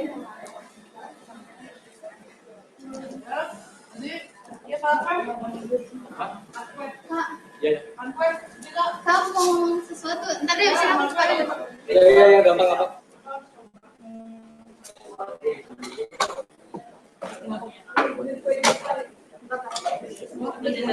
Gue juga lagi kok malah bikin juga. Nempelnya di mana? Belum.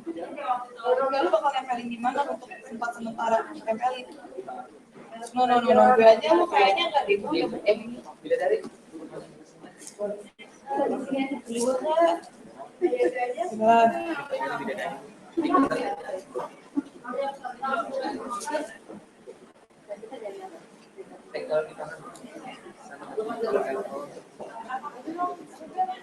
KPM ada fetish.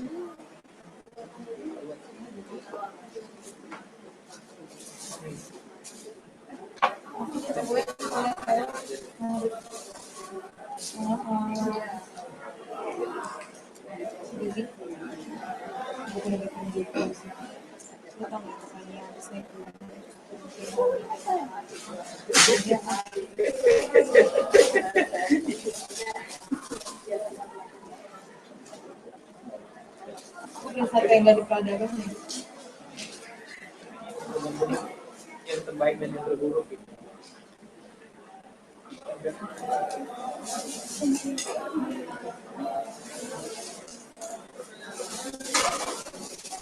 Iya.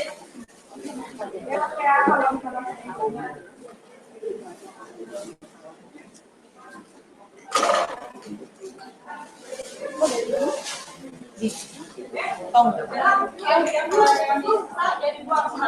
Apa tuh Kak? Jadi Faseta pengen ketemu sama saya lagi.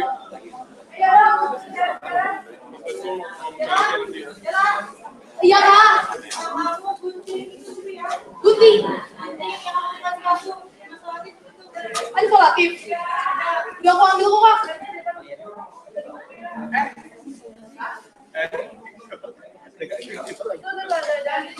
Masih ada kan di depan? Dia dikacangin belum dari saya. Kadet, mau dong, ada nggak?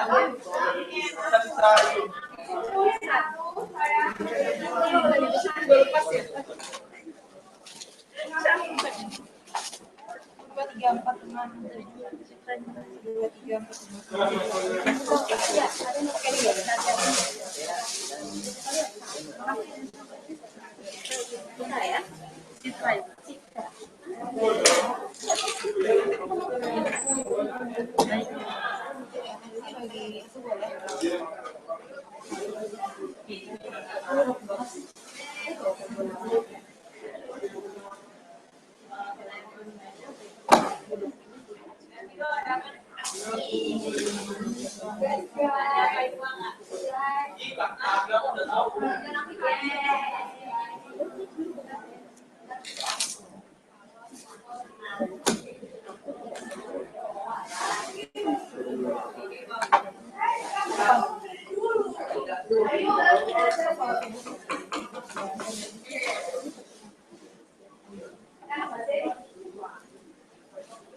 Aku capean ya?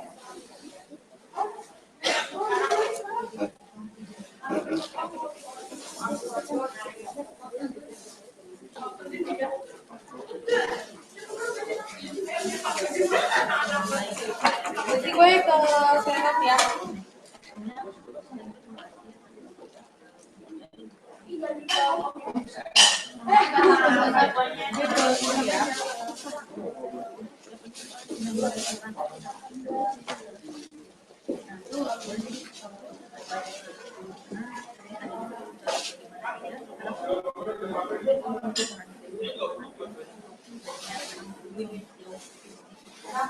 Ada laptop HP.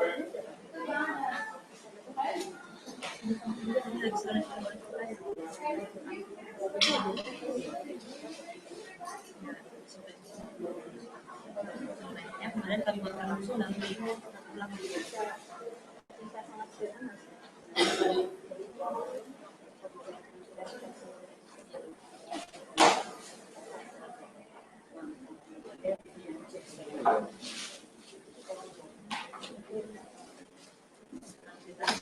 Bi,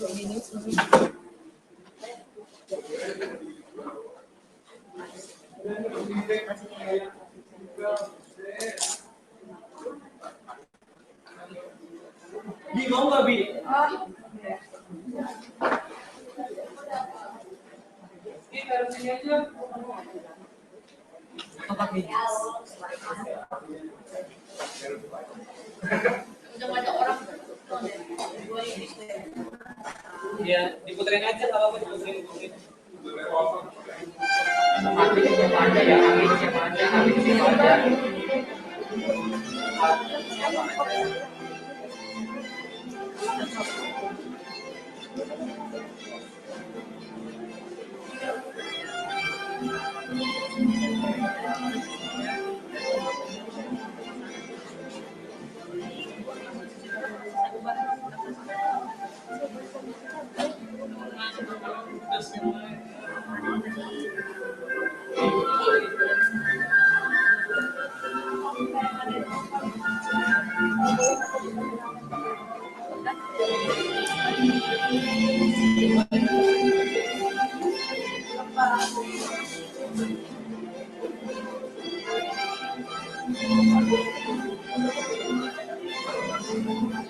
Kayaknya dia lagi kan.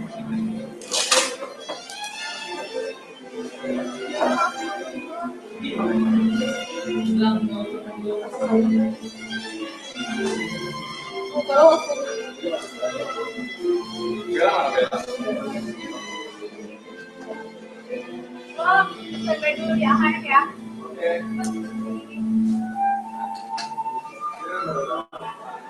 Gue mau nggak berikan kita. Gazi, akar kamu gimana? Ini bilang mau ngangkat jam 1:30. Coba tanya VDL-nya, Pak. Jadi buat. Kumpulin aja kalau ada. Gue kan pakai baju formal. Kan beda juga kan pakai baju.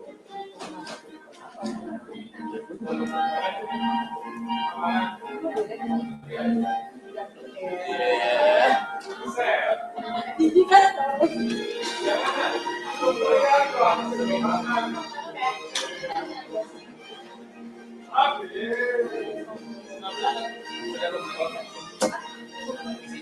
Coba cari ada ini pakai plastik aja. Ini dulu duit ya, biar hemat.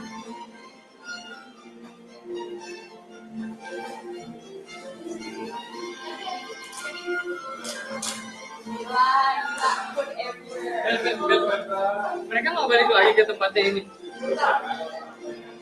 Udah nggak ada acara begini. Nggak ada.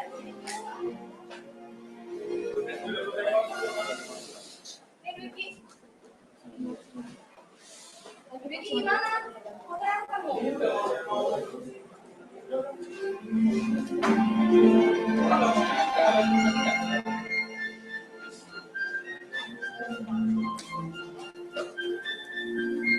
Betul, SPS ya. Masih ada itu nih. Sama gitu ya.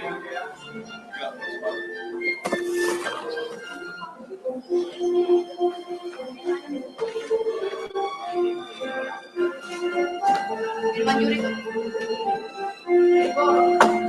Ya.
Candle.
Ya udah cabut aja.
Besok gak makan ya kalau Bener makan sekali.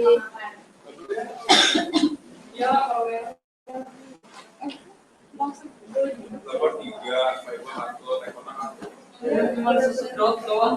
Nanda yang makan berapa Nanda? Hah? Makan berapa Nanda? Nomor 3, Fiber satu, telepon satu, enggak. Ya. Lebih dari Oh, coba silakan. Silakan. Appetizer.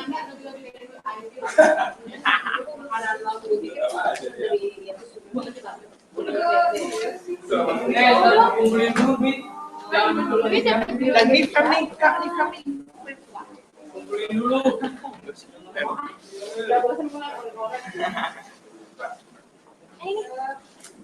Yang merah ada nggak ini? Udah bagus gratis. Ngawang lagi. Kita ini aja udah pesan ini. Berapa? 10.000 ya kita. 2.000. Hai guys. Have you guys alive?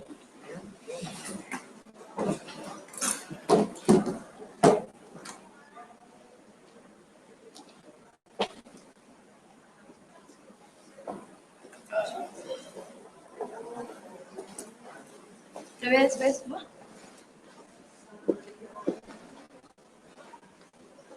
Baiklah.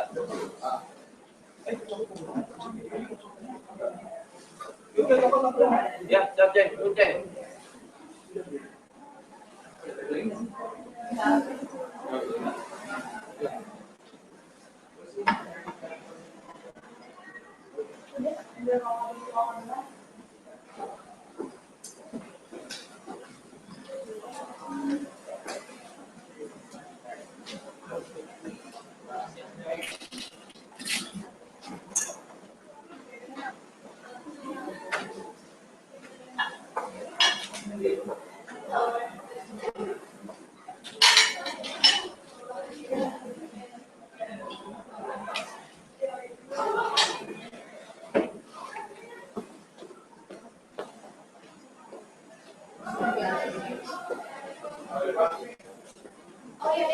Gue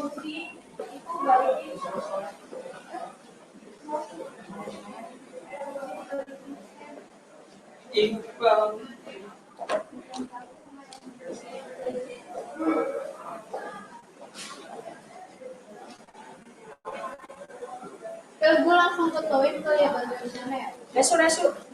Lo tahu tas gue di mana nggak? Enggak. Ini apa itu tas lo bukan? Ada yang punya nomor HP-nya Helmi nggak? Atau tahu anak-anak Koreanya lagi kemana sekarang? Anak apa? Korea.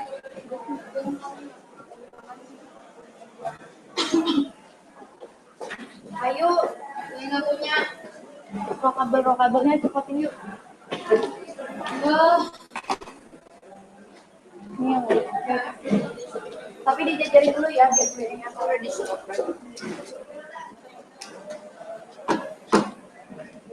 Sini.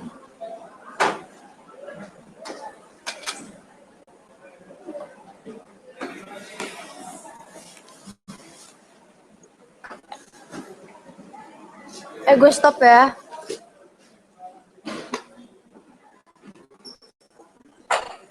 It's